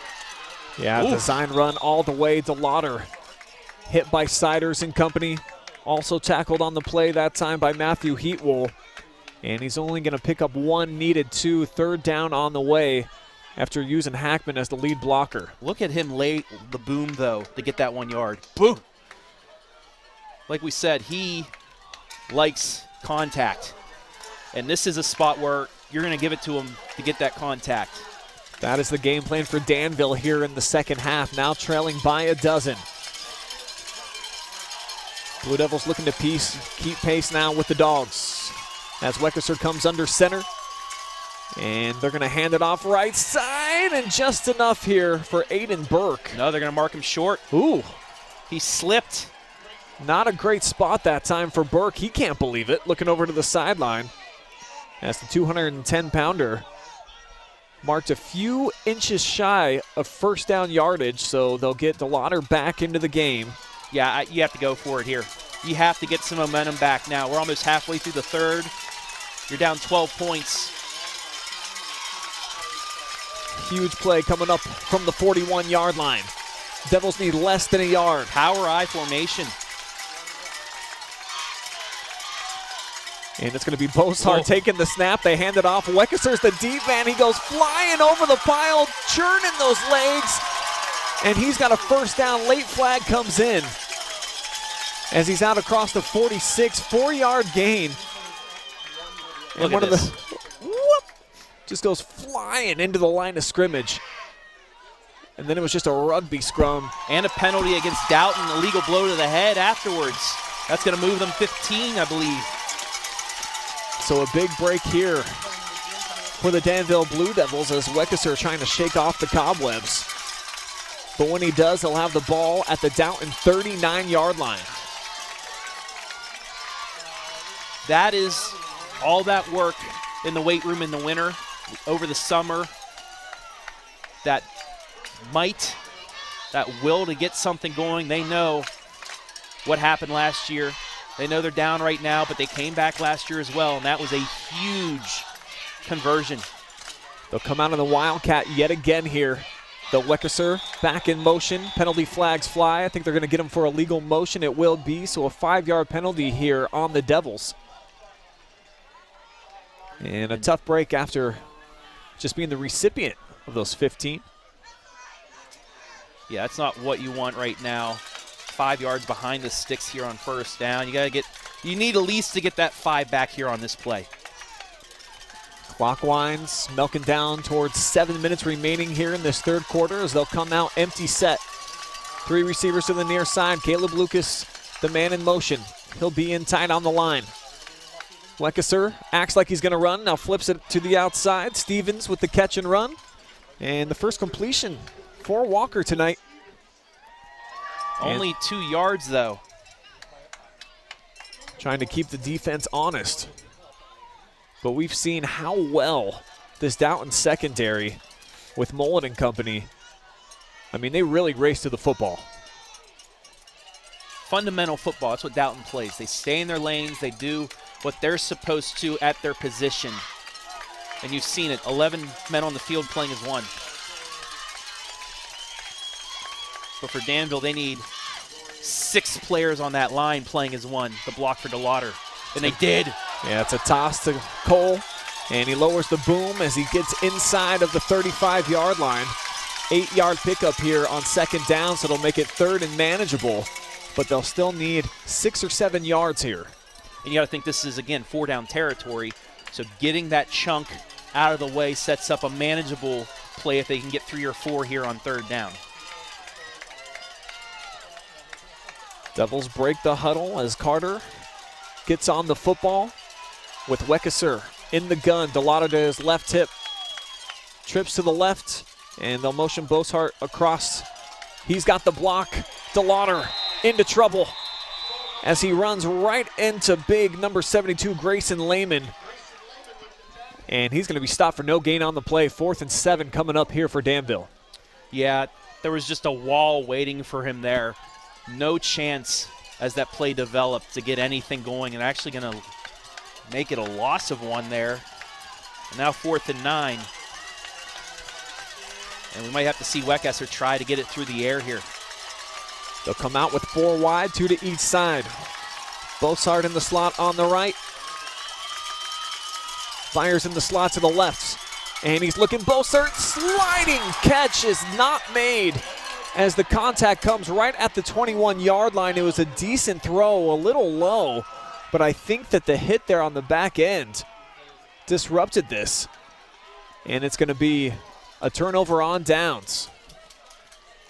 He was kind of leaning there towards the ball and just maybe a little bit too far out in front of him. He wasn't able to make the catch. And once again, Dalton, bend but not break, gets the ball back here with a chance to really break this open now. Just the second time that Danville's been into enemy territory with the football tonight. Coming away empty-handed. Chance to put a lot of pressure now on the Blue Devils. But this run to the edge goes basically nowhere for Sammy Tomlinson. Well, actually, he was able to extend it out for a gain of 2. And it just feels like for Dalton in the running attack, coming a little bit easier for them. Gains that don't feel like it's a lot, they're still picking up at least a couple, Travis, whereas on the other side of things, Danville kind of more of a struggle at this point. Yeah, they're able to extend the plays, get to the outside, and then use their speed. They got Siders down the eye. He's got the carries. How is he able to get through these tacklers? All the arm tackles come up short as he goes for a gain of 9. Big run up the middle near midfield. The footwork from him is just phenomenal. And it's another hangout first down. So the Dalton offense in no hurry now as the play clock winding under 20 before they break the huddle. Siders will be the lone back. Actually, it's Tomlinson, and he runs right side into traffic, bruising his way for a pickup of 3. Potters with the stop. But again, that's okay for Dalton.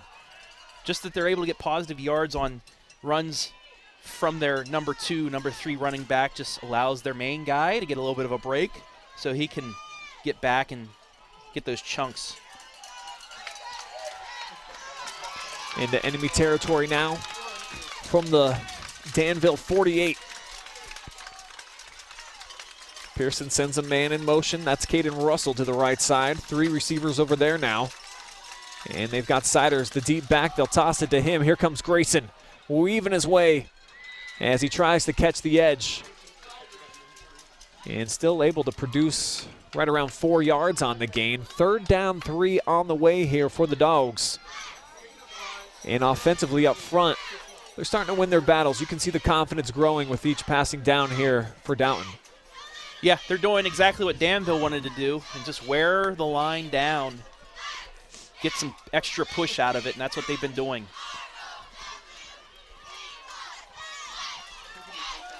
Blue Devils needing a stop defensively already, trailing by 12. Big 3rd down here to Pearson. He rides Siders, keeps it himself, and he's hit right at the line to gain, push backwards.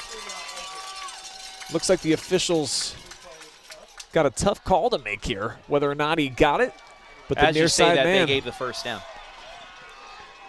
And now he's looking.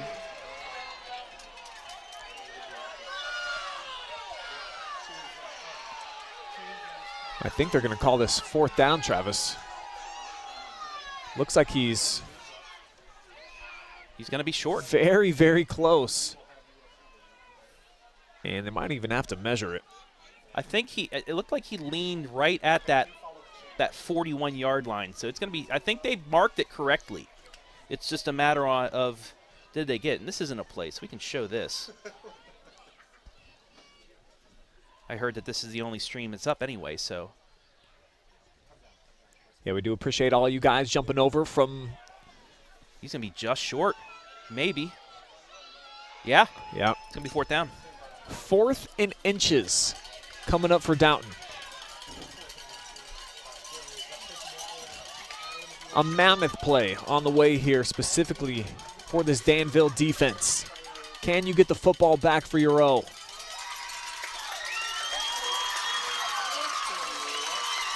Does Dalton have a tush push? About to find out here on a 4th and short. Like a cider slider?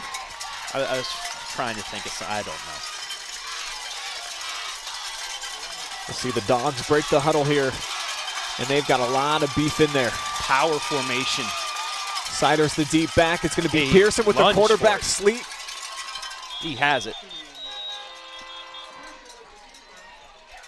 And I think lunge is the proper term. Just vaulted his whole body right into the whole mess. He took that snap and jumped over the line.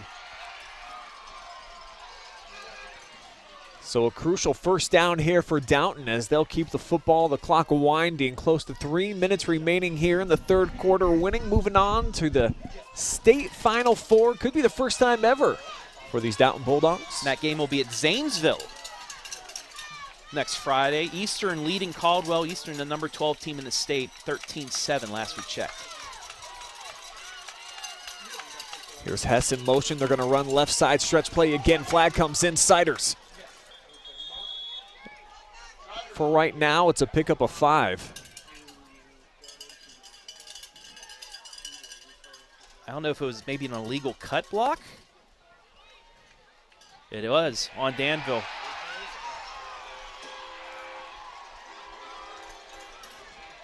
I saw the center just get taken out.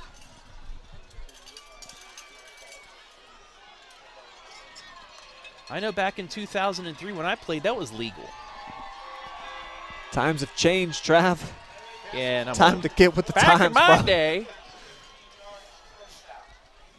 On this new lawn, which is turf these days, goes down as a penalty, and they'll mark off the penalty yardage all the way down to the 25-yard line. Bulldogs with a chance to really take a stranglehold on this game.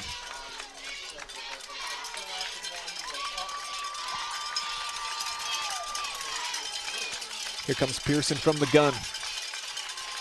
Lone back gets the carry. Big it's hole. Wenger who's got the touchdown already, and look at him carrying. 3 Danville defenders down to the 6-yard line. Pickup of 19. Coy Wenger showing some crazy man strength, as the junior just would not go down. Finally driven to the turf by both Delaughder along with Josh Byers. And it's gut check time now for the Danville defense, who have been so good all season long. They need a turnover here. The toss play, Siders trying to sidestep and still able to fall forward. He's out to the 3-yard line. 2nd and goal coming up. Siders just so slippery, so stealthy. Almost never gets hit for a loss. 19 carries, 85 yards, and a score. Siders checking in on this contest, 11.5 yards per carry on the season. Here he is, dot in the eye behind Alex Hess, the lead back. And it's a stretch play again. This time, Weckeser stop. able to get his big bare paws around him and sling him down for a loss all the way back to the 10. 7-yard negative play for the Bulldogs. If you needed a play, that was the time to get it for the Blue Devils. So it'll be 3rd and goal coming up here for Dalton. They're going to run this clock down, but even if they hold it to a field goal, it remains a 2-score game. So 1 play, maybe 2, just keep them out of the end zone here. You're still in this. Big down coming up as Pearson reshuffles the alignment. Hess motioning into the backfield, Siders to his right. They'll fake it to him, looking, and a wide open receiver goes in for the score. Caden Russell with the Bulldog touchdown. Great play design, and I think the pre-snap eye candy kind of took Danville's eyes off the prize. Yeah, that was a great play call there. Fake the handoff, just a little bit of a block. Tight end gets out there and scores. The junior with the V cut to the outside. And this to make it 21-2. Low snap, kick is up, and it is driven by Miller through. So 21-2. Okay, let's do this thing.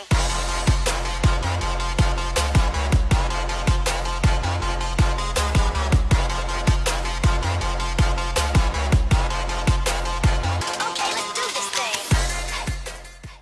At Knox Community Hospital, your primary care physician is more than someone who delivers your test results, more than someone who writes prescriptions, more than someone who listens to your heart. We are your healthcare partner who takes the time to know you, listen to your concerns, and provide you with expert personalized care to make and keep you well. Because to us, you're more than just numbers on a chart. You're a neighbor and a friend. Knox Community Hospital, in the community, for the community.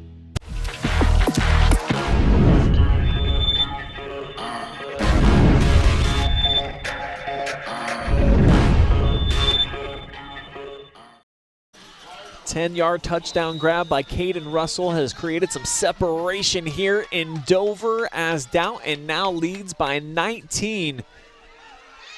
And Danville's got a lot of work to do here on the return. It's Stevens. And he'll get corralled at the 39-yard line. So still 18 seconds to go for the Blue Devils. A chance to get maybe a snap or two off here before we roll over to quarter number 4. In just a 3-score game, we've seen crazy things happen, specifically with Danville in the postseason last year, the crazy endings they were a part of. So can't count them out just yet. But they need to be perfect the rest of the way. They have to score here, preferably quick, and then get a 3 and out, get a quick stop. But first, they need to move the ball. They'll put it in the hands of Delaughder here on first down, and boy, what pursuit, knockdown in the backfield. Alex Hess, the first to come in, and then cleaned up on the backside by Trenton Hurt. And that will be the final play of quarter number 3 as we head to money time. 21 unanswered points by the Dalton Bulldogs. We'll see if Danville can come up with an answer.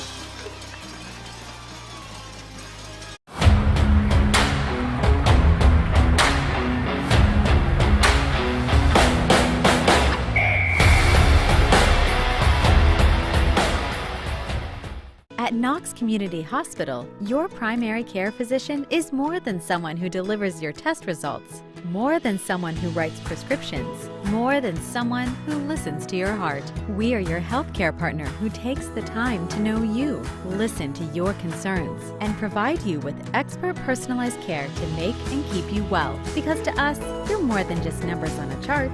You're a neighbor and a friend. Knox Community Hospital, in the community, for the community.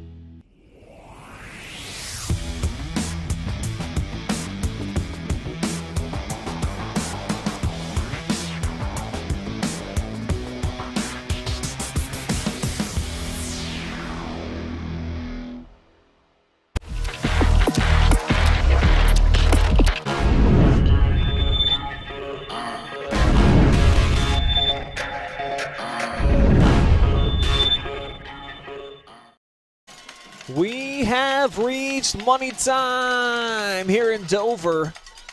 The Bulldogs looking to cash a check for their first ever regional championship, but it's Danville with the football, and they'll sling it out to Cole Delaughder here on a 2nd down and 11, and Cole's able to churn out about 3 yards to make it 3rd and 9 on the way, as it's been 21 straight points here for the Bulldogs. Big special teams play in the safety by Danville, and they just offensively have not been able to break through. Travis haven't even entered the red zone yet. No, they've been in Dalton territory twice, but not even inside, I think, the 30-yard line. You had the turnover on downs, and then I think that was when the interception occurred as well. Weckesser with an empty set. The pocket collapses. He's going to get knocked down. Whoa, just a 4-man rush, and it's Grayson Lehman, the first man to get there. Just the physicality of 72. Tossing him like a rag doll. In the NFL, that's probably a penalty. So for Danville, it's 4th down and 19. Yeah, you can't even go for it that deep. Oh, what a brutal way to spend that 3rd down. So they'll have to punt it away. Josh Byers in. And Mullet waiting for it at his own 40. He'll let it sky overhead.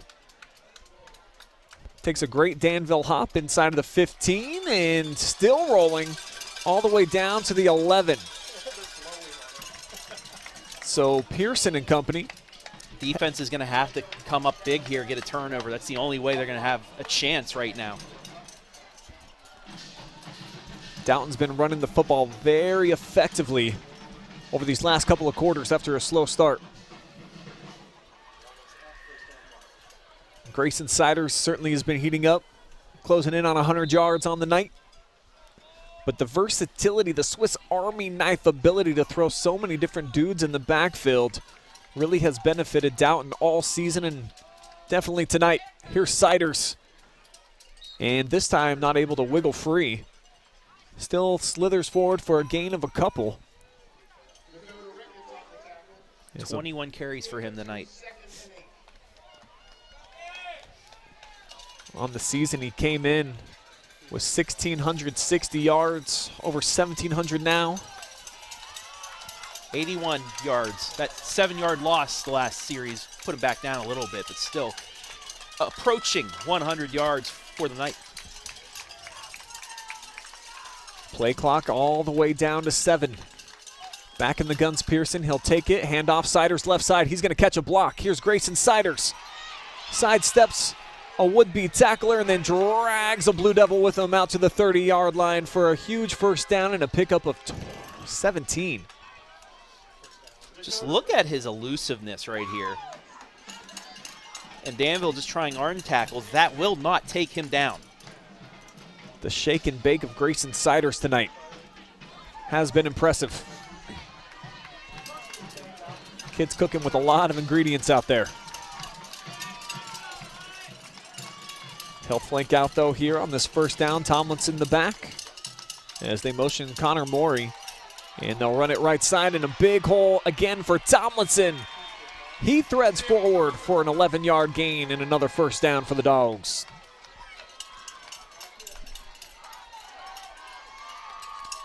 And it's just abusive up front for this Downton offensive line. Danville so used to winning at the point of attack, having the second-level linebackers coming up and filling the gaps, and it's been a bit more physicality, I think, than some of their previous opponents so far during this tournament run. Yeah, and they're not wearing down like other teams as well. They're just continually just throwing it at you. Tomlinson again, the lone back, low snap. Pearson handles.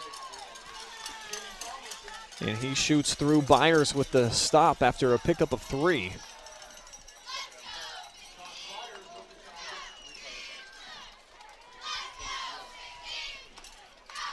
Just getting positive yards, running clock now. Siders back into the ball game. Dalton coaching staff letting the squad know, take your time. Play clock bleeding away now, down to 10 before they get set. Pearson under center, and it'll be another stretch play for Siders, looking for a hole, and he'll create the contact again, tackled by Byers. After a gain of 3. And a stoppage. Yeah, it looks like Josh a little bit shaken up out there, as they'll have to trot off the field. And a big loss here for Danville. Actually, I think he's got some blood on his jersey, perhaps.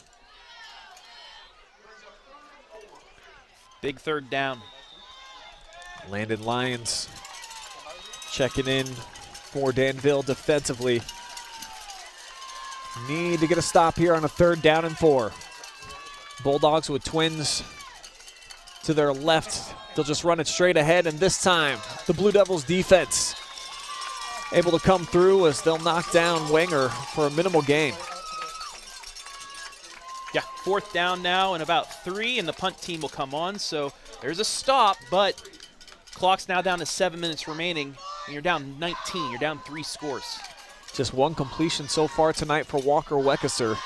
He will have to be special down the stretch.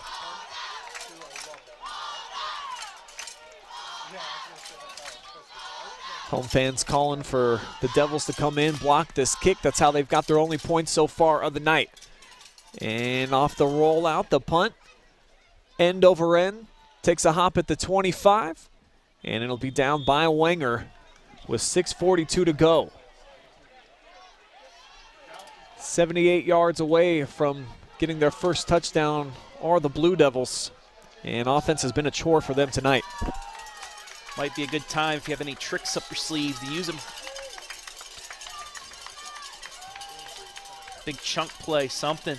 They need to get it going now because even Delaughder unable to break free.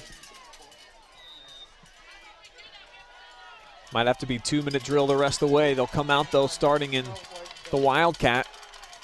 Delaughder lined up in the backfield, Weckeser in the slot. And we're going to get an illegal shift against Danville, so it'll make it 5 yards more challenging. And penalties haven't really killed either side tonight. It's just a lack of a pass game for Danville to really open up the run game. Delaughder hasn't had a double-digit run yet. That's something that we normally see from him. They'll again start in the backfield. Looks like the same exact play call as they motion Caleb Lucas. And they're going to run to the right side. Here's Delaughder to the second level. This will be a double-digit run and more. Delaughder gets away from another man and throws a couple of stiff arms as he's forced out of bounds by Mullet. Big gain out to the 47-yard line, 30-yard pickup. There it is. There's a start. And this is what they've been expecting all night from the Cole train. Can he get the engine roaring here down the stretch? Need a whole lot more of that.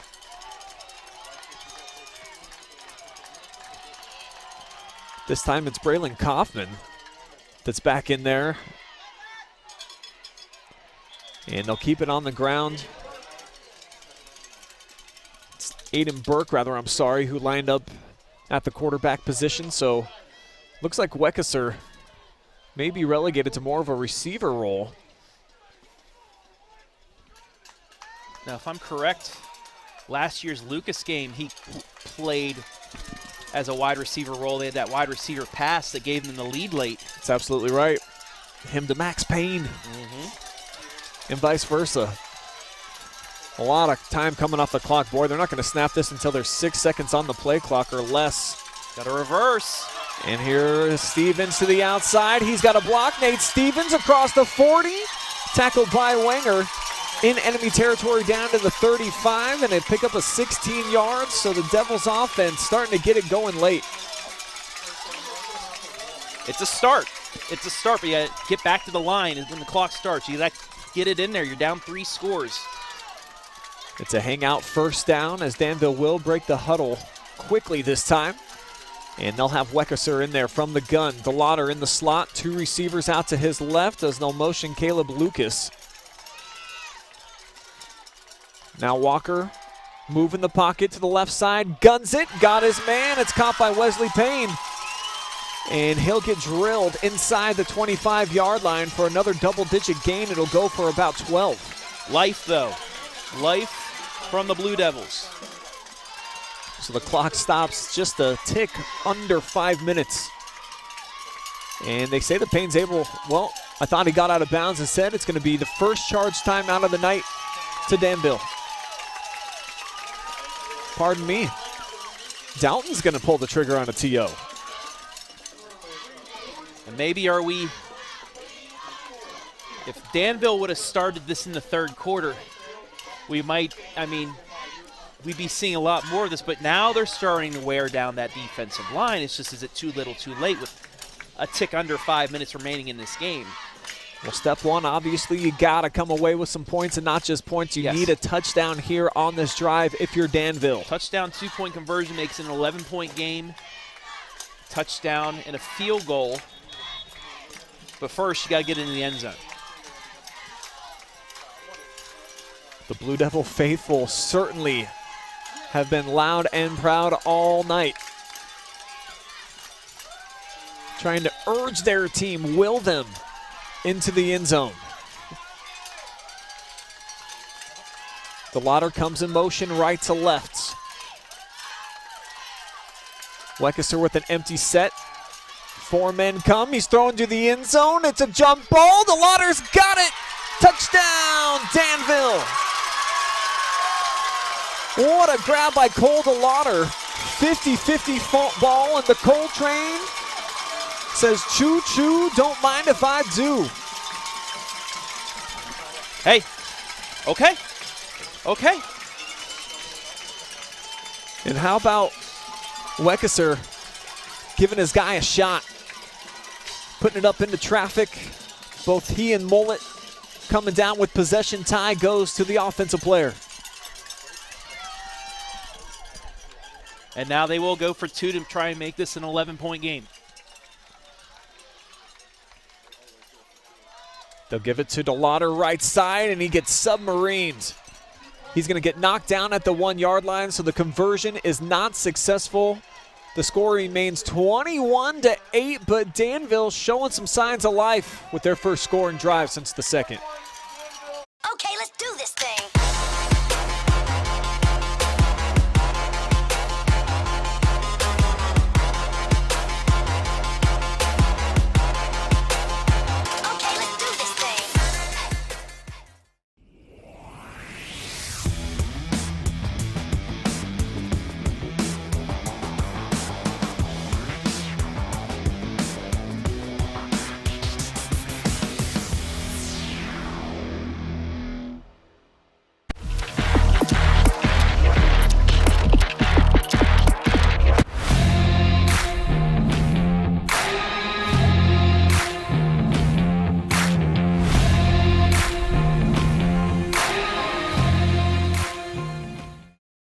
23-yard touchdown grab by Cole Delaughder has awoken the Blue Devil cheering section and certainly the Danville offense as they're lining up to kick it away. And we see an onside? We see the McAfee. The straight down the middle, recovered by the... Nope. And we're going to get offsides. An early start. So that's going to back things up. Got Javier Sica Gonzalez in there trying to make the kick. He must be their onside specialist. So they'll back it up 5 yards and we'll try it again. And even with the penalty yardage, ball still only has to travel 10 yards before Danville has an opportunity to go after it. As the hands team out front here for Dalton. 5 spread across the board. We'll see where Sica Gonzalez likes to kick this one. Looking to his right, and he just completely whiffs on it. And Greyson Siders' heads-up play just comes in, and he's able to dive on it all the way at the Danville 36-yard line. So phenomenal field position for the Bulldogs, who with a couple of first downs can really salt away this football game. At first, onside kick had some life to it, but the penalty, and then I think he just overthought. Hit it way too far off the side. It spun and went 2 yards. A lot of pressure for the junior kicker that time. And the Bulldogs, they can smell that state Final Four. Looking to add a regional championship trophy. And Dalton's going to call a timeout. Coach is not happy over there. Not the personnel that they wanted. Head coach Brock Dial had a lot of success here of late. Done a great job piecing together this program and building an identity. And you see what that is, physical football up at the point of attack, but they really allow these running backs opportunities to pick angles, go after some gaps. Greyson Siders, probably the best example that we have of that in the area. It's stretch play after stretch play just about every single time 23 gets the ball in his hands, and he's done some crazy damage the entire season. Yeah, this is money time. Give it to your money player. Let him ice this first ever regional championship for Dalton. First down from the 36, and they'll spread it out. 3 wide here to the near side, and it's going to be a low snap. Pearson taking it all the way, and Danville ready for it. A flag comes in right at the end. Didn't look like there was a whole lot there, as it was Briar Boshart with the tackle.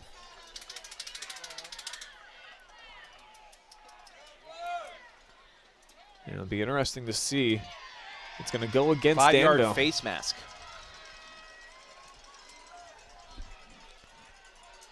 So low snap, Pearson goes left. Can't see it from that angle. So more of the incidental variety, of course.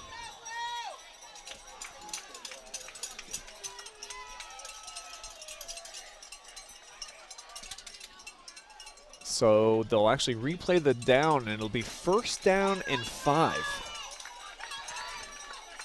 And the clock running.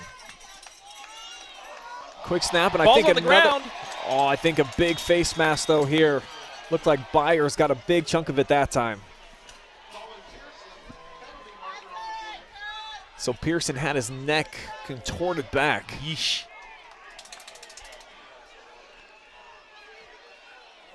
Yeah, there's no question about that one. That's going to be the 15-yard variety. So they'll mark it off into the red zone here. 15-yard line, the new line of scrimmage now for the Bulldogs. Looking to cement their legacy as regional champions tonight with just 4 minutes, 20 seconds remaining.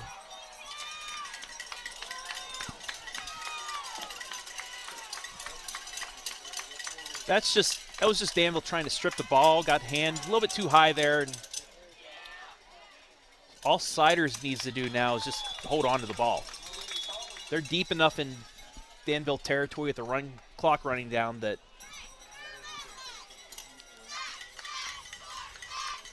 Timeout taken by Danville. It's going to be their first. After they stop Siders for almost no gain.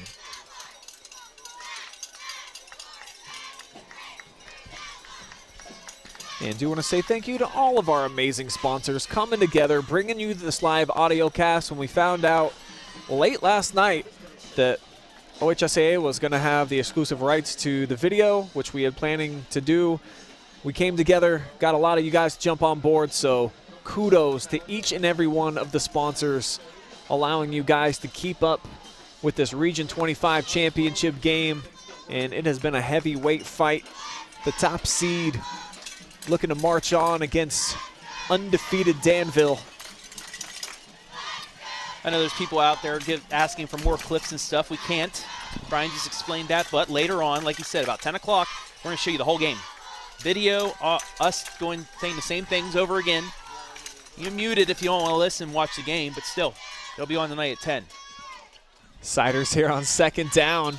He'll try the left side. Danville's going to burn a timeout after he picks up a couple here. So they'll at least force a third down and long situation, but they are down to their final TO. Still fight left in this squad. Got to get a stop here. And for Danville, such heartbreak, of course, a season ago. We outlined it in our pregame show about what happened. Warren JFK, a 4th and 15 game. Just a crazy ending to that one that ended up keeping them out of the state Final Four. This year, it's been a bit of a different story. They've ran into a buzzsaw of Dalton, who has been unbelievably dominant throughout the season. Only loss coming to state powerhouse Kirtland all the way back in week 1. They have not dropped a contest since. Well, the tough thing for any team is most likely facing any of these teams in the state championship game is Marion Local. The buzzsaws of all buzzsaws. Diamond formation out here for Dalton. They're going different look. And it's going to be a direct snap here to Pearson. And he's going to get a yard, I think. Just clocked right at about the 11-yard line. Final timeout taken by Danville. And a Blue Devils defense that has not forced a takeaway tonight.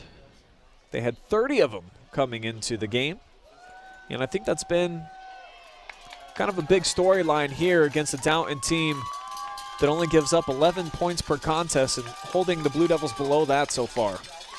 Yeah, and you know, you got to go back to that kick return to start the second half. That's big pretty momentum. much the difference right now, because that led to that touchdown. That and the third down tight end score. 2 plays that really changed the complexion of this one. But it'll be a 4th down and 6. And a decision to be made here. It looks like they're going to kick. It's going to be a field goal attempt. So 27-yarder. And a chance to kind of ice this here for Cade Miller. Bad snap. Mullet Still gets it off. down, and it's drilled. And they're going to get a running into the kicker penalty, and I think that's going to be a first down. Running's going to be 5 yards. Yeah, it'll be interesting to see if they elect to take the points off the board, Travis, because at 24-8, I guess still a 16-point game, 2 scores. The Danville defense is still staying out there, but it looks like Downton, they're going to go ahead and take the points. So they'll extend their cushion out to a couple touchdowns, 2 2-point conversions, but in some ways does leave the door ajar here for Danville. Yeah. There's still, the door's just a little bit open. But Danville's got to have to score quick, no timeouts. Pretty much have to move the chains on every player, get out of bounds. over 700 people listening to us right now. There's still some visuals up there. There's some visuals that we're allowed to do. But yeah, big shout out to our production team and Adam Thompson for whipping this up. It really is something that we didn't have a whole lot of time to piece together. No. So And internet issues, I know everybody media-wise having internet issues. We're going off of Brian's hotspot right now, and it's working. So yep, shout out Verizon. Don't want to knock on wood right now so it doesn't screw up or anything like that in the last 3:45. But yeah, hearing ramblings that this is one of the few things that are getting out from this football field tonight. And we'll get a full video, full regular live stream. Well, not live stream, but stream at 10 o'clock of this one. So after the penalty yardage, Bulldogs kicking off in enemy territory, but they'll shoot it out of the back of the end zone. So no time off the clock, and it'll be an 80-yard stretch of field here for Danville to have to navigate to try to make this a one-score game. Once again, got that bag of tricks. Maybe pull something out right here. You might want to have an ace, 2, or the whole 4-pack up your sleeve. We'll see what Coach Bloom and the staff have been able to develop. But they did have a good offensive drive. It was a quick drive, too, last time. They need to do that again. They need to get that pass game going. And they need Delaughder to be Delaughder. Bulldogs show 8 up at the line of scrimmage, as it looks like it's going to be a throwback, and this will go over the head. They wanted Delaughder out of the backfield on a little chair route, but the pressure came. Yeah, Weckesser was just right here at the last second. He just, nothing he could do. And as he's falling to the ground, he just gets it off. Defensive front of Heatwole and Lehman and company, they have been superb tonight. Colin Jones as well, one of the captains. Empty set this time, quick pitch and catch to the outside, a couple of blocks set up. Still on his feet, got out of bounds. I think it's first down. So Caleb Lucas with a whole bunch of determination and just over 10 yards will get the chain gang on the move. But more importantly, as Travis alluded to, clock stops as he gets out of bounds. Lucas's first catch, the first team KMAC and Central District player on the defensive side. Just one deep safety here for the Dogs. That's Jace Everly. So a chance to hit a big play in the pass game. Weckesser moves Great the pocket ball. On the money. What a dime. And it's squeezed that time by Nate Stevens. Another first down. Danville trying to get up the line of scrimmage quickly. The clock, of course, will stop with the first down, but as soon as it's set, it will wind. Referee still hasn't winded it yet. Now he will. So great job by Danville. Get back to the line. They're only going to take about 4 seconds off before they snapped it. Pressure up the middle. Weckesser unloads it, and it's right into the hands of Cade Mullet. He'll take a knee. Vastly overthrown there for Caleb Lucas, trying to give him a chance. And that should put a bow on this contest. Yeah, I think that was just miscommunication, too.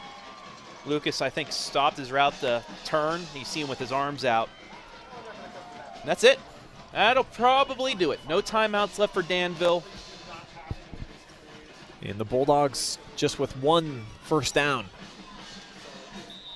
can make one for the history books.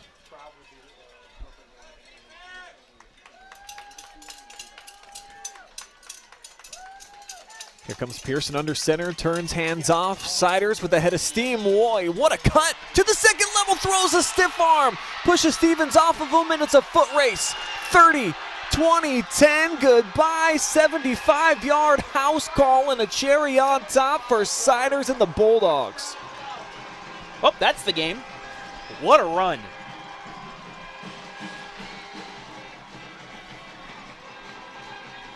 The afterburners of Greyson Siders, but the stiff arm to set it all up, keeping Nate Stevens off of him.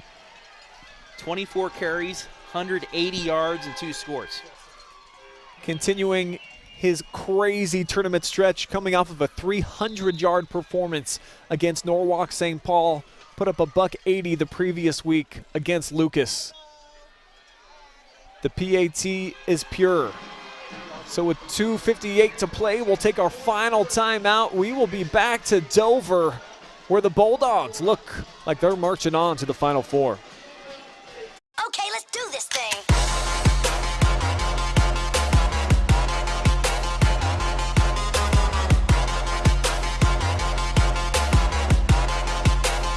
Okay, let's do this thing. At the Killbuck Savings Bank, you can expect great products and service from a fellow Knox County Chamber member. Now offering premier card processing solutions and services, ensuring the business owners understand their credit card processing fees. We have a wide selection of card processing solutions that provide lower fees, faster payment, additional security, exceptional marketing features, and help to improve your business operations and customer experience.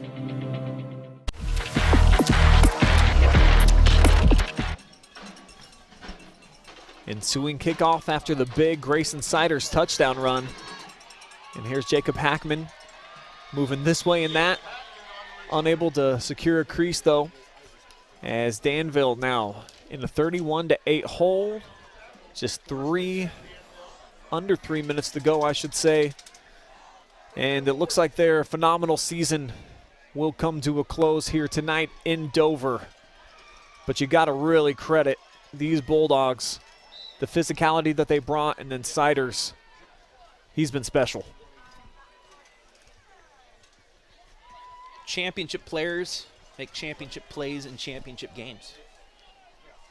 That is his mantra. The triple C's right there, buddy.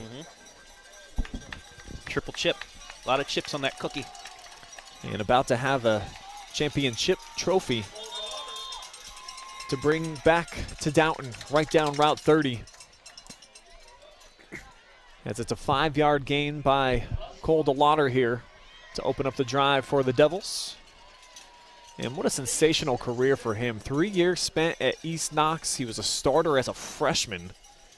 And closing things out with just a crazy senior season, 30 touchdowns. He's been a joy to watch. Oh, absolutely. Pretty much throughout the year, like this run, right here, he's going to get about 10, but a man among boys, except there's a little bit of a bigger man on the other side running the ball tonight. Annan able to make the stop after bolting through to the second level was Delaughder, and the clock should stop. They'll reset this. Just a 23-point difference. Danville, though, not going to protest. This is a Youngstown cruise, so maybe a little sad that their JFK team's not in it.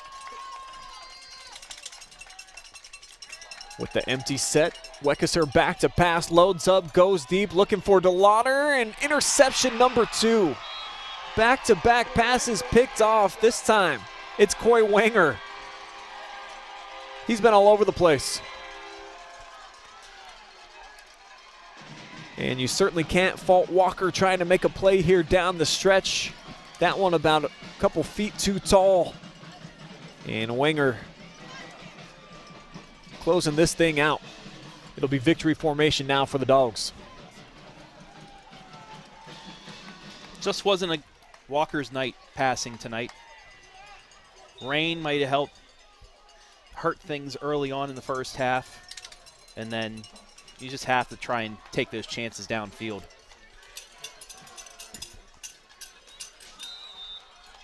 Pearson will kneel it down here on first. Just have to do it a couple of more times as the Dalton Bulldogs, for the first time in program history, are about to be advancing to state competition. And their student section believes that they have won. In 1 minute and 10 seconds, that will be the case.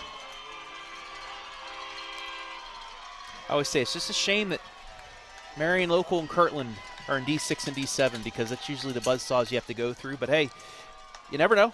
Lucas Cubs nearly pulled one off a couple years ago with a stud running back and some line. So we'll see. I think Dalton's the best chance to go up against a Marion Local with what they just have. We'll just keep it here as they wrap things up. And we will show you guys the trophy presentations, of course. We'll have live coverage of that. But it's just the Bulldogs night as they continue their winning streak. 12 straight now for Dalton. And the first loss of the campaign for the Danville Blue Devils after a 13-0 run.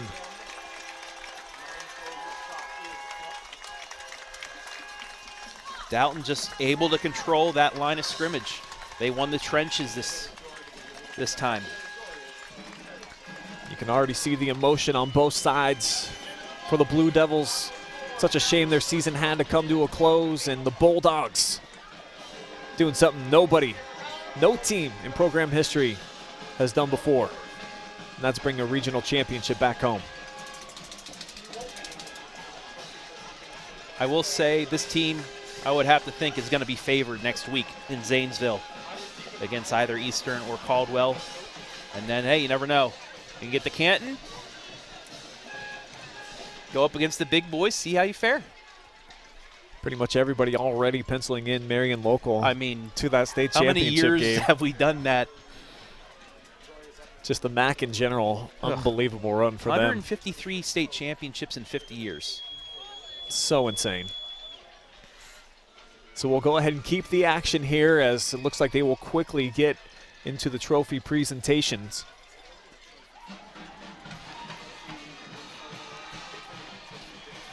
And we'll also have you guys stick around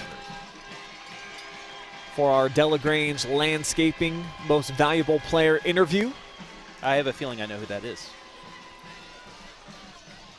I think we got to hear from Mr. Siders tonight. 24 carries, $180, 2 scores. Yeah. And some Devils Jacks for Danville for Regional the final time. Up, they get a trophy.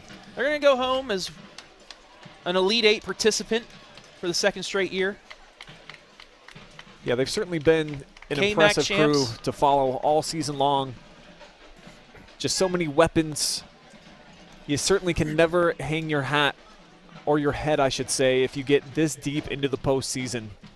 Only one team, and one team only, in the entire state gets to call themselves state champions.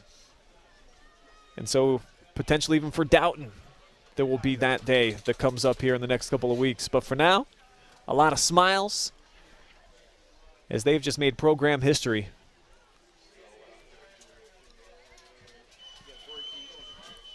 Coach Bloom's got his team huddled up, sending a quick message to them.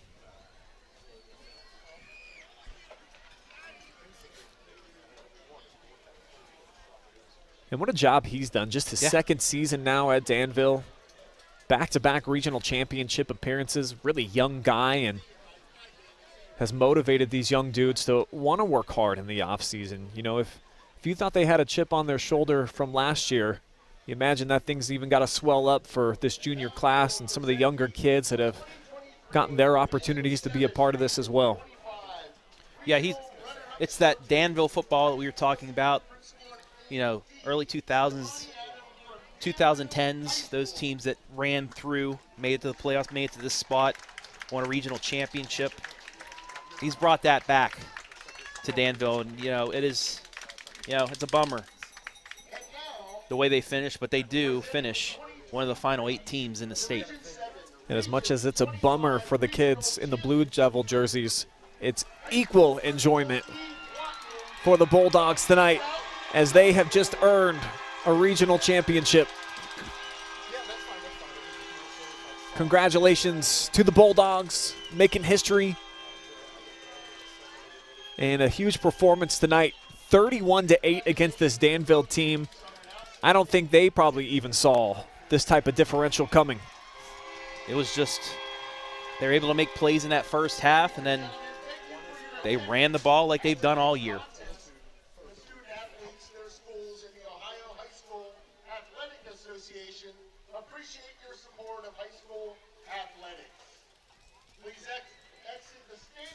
So, Dalton, they get to practice on Thanksgiving. That they do, as they will march down into the end zone to celebrate with their high school bands and the party is on here at Dover. We will take a quick commercial timeout. We will be back with your MVP interview, wrap things up with some post-game coverage right here on the OH Report.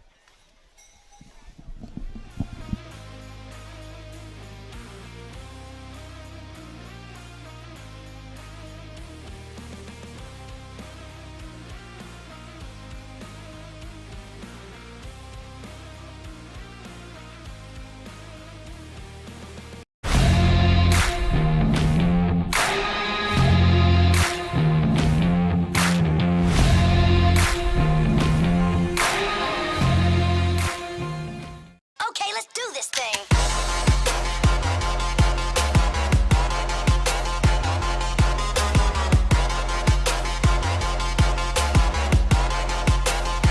Okay, let's do this thing.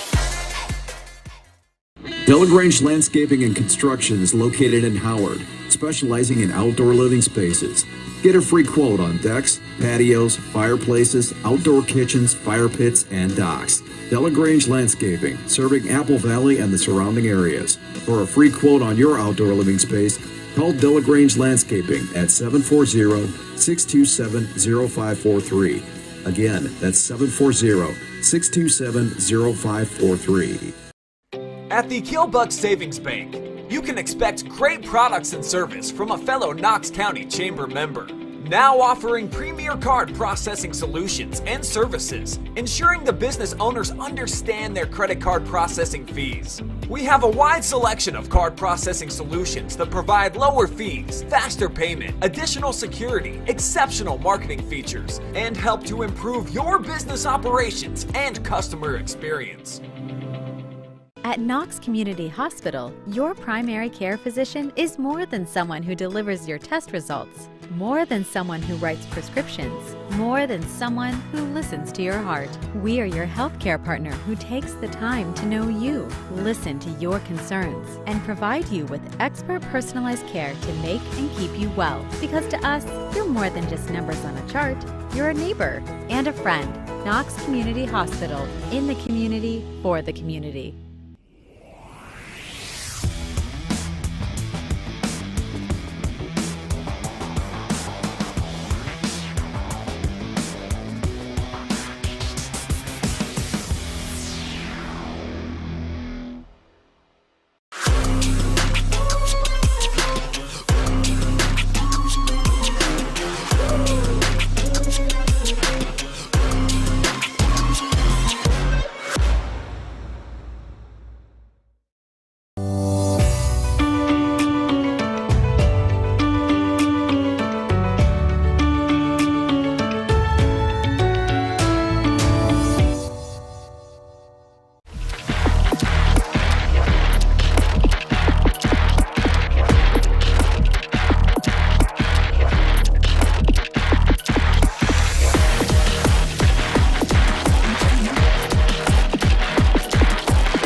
We are back now with our player of the game presented by Delagrange Landscaping, Greyson Siders, the senior running back, with a big exclamation point at the end of a huge night for you, brother. And let's talk about that last touchdown run and just kind of the emotion that had to be flowing through your body knowing that that pretty much iced the game.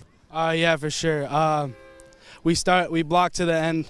Props off the O-line, fullbacks, all that. That play didn't exactly need to happen, but just like you said, like nail on the coffin.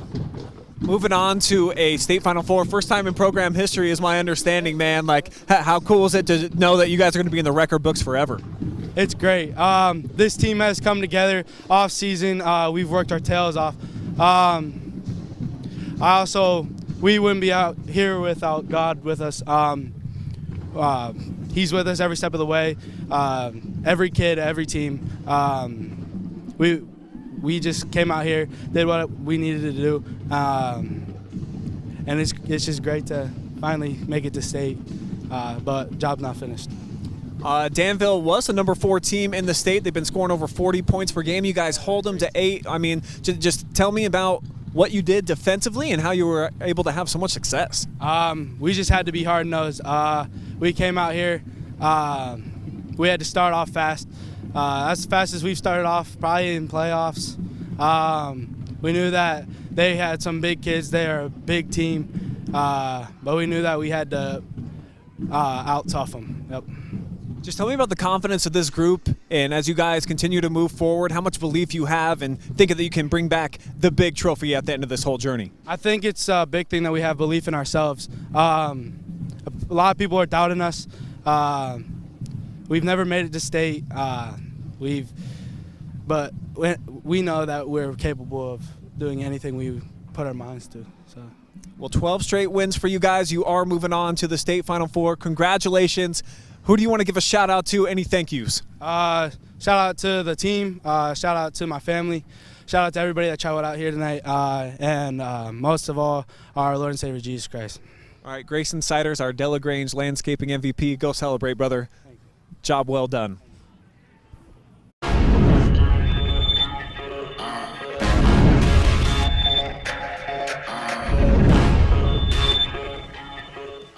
Okay, let's do this thing.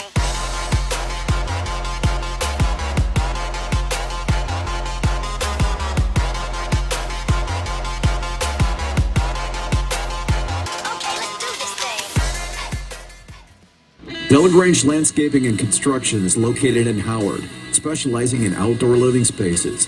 Get a free quote on decks, patios, fireplaces, outdoor kitchens, fire pits, and docks. Delagrange Landscaping, serving Apple Valley and the surrounding areas. For a free quote on your outdoor living space, call Delagrange Landscaping at 740-627-0543. Again, that's 740-627-0543. At the Killbuck Savings Bank, you can expect great products and service from a fellow Knox County Chamber member. Now offering premier card processing solutions and services, ensuring the business owners understand their credit card processing fees. We have a wide selection of card processing solutions that provide lower fees, faster payment, additional security, exceptional marketing features, and help to improve your business operations and customer experience. At Knox Community Hospital, your primary care physician is more than someone who delivers your test results, more than someone who writes prescriptions, more than someone who listens to your heart. We are your healthcare partner who takes the time to know you, listen to your concerns, and provide you with expert personalized care to make and keep you well. Because to us, you're more than just numbers on a chart. You're a neighbor and a friend. Knox Community Hospital, in the community, for the community.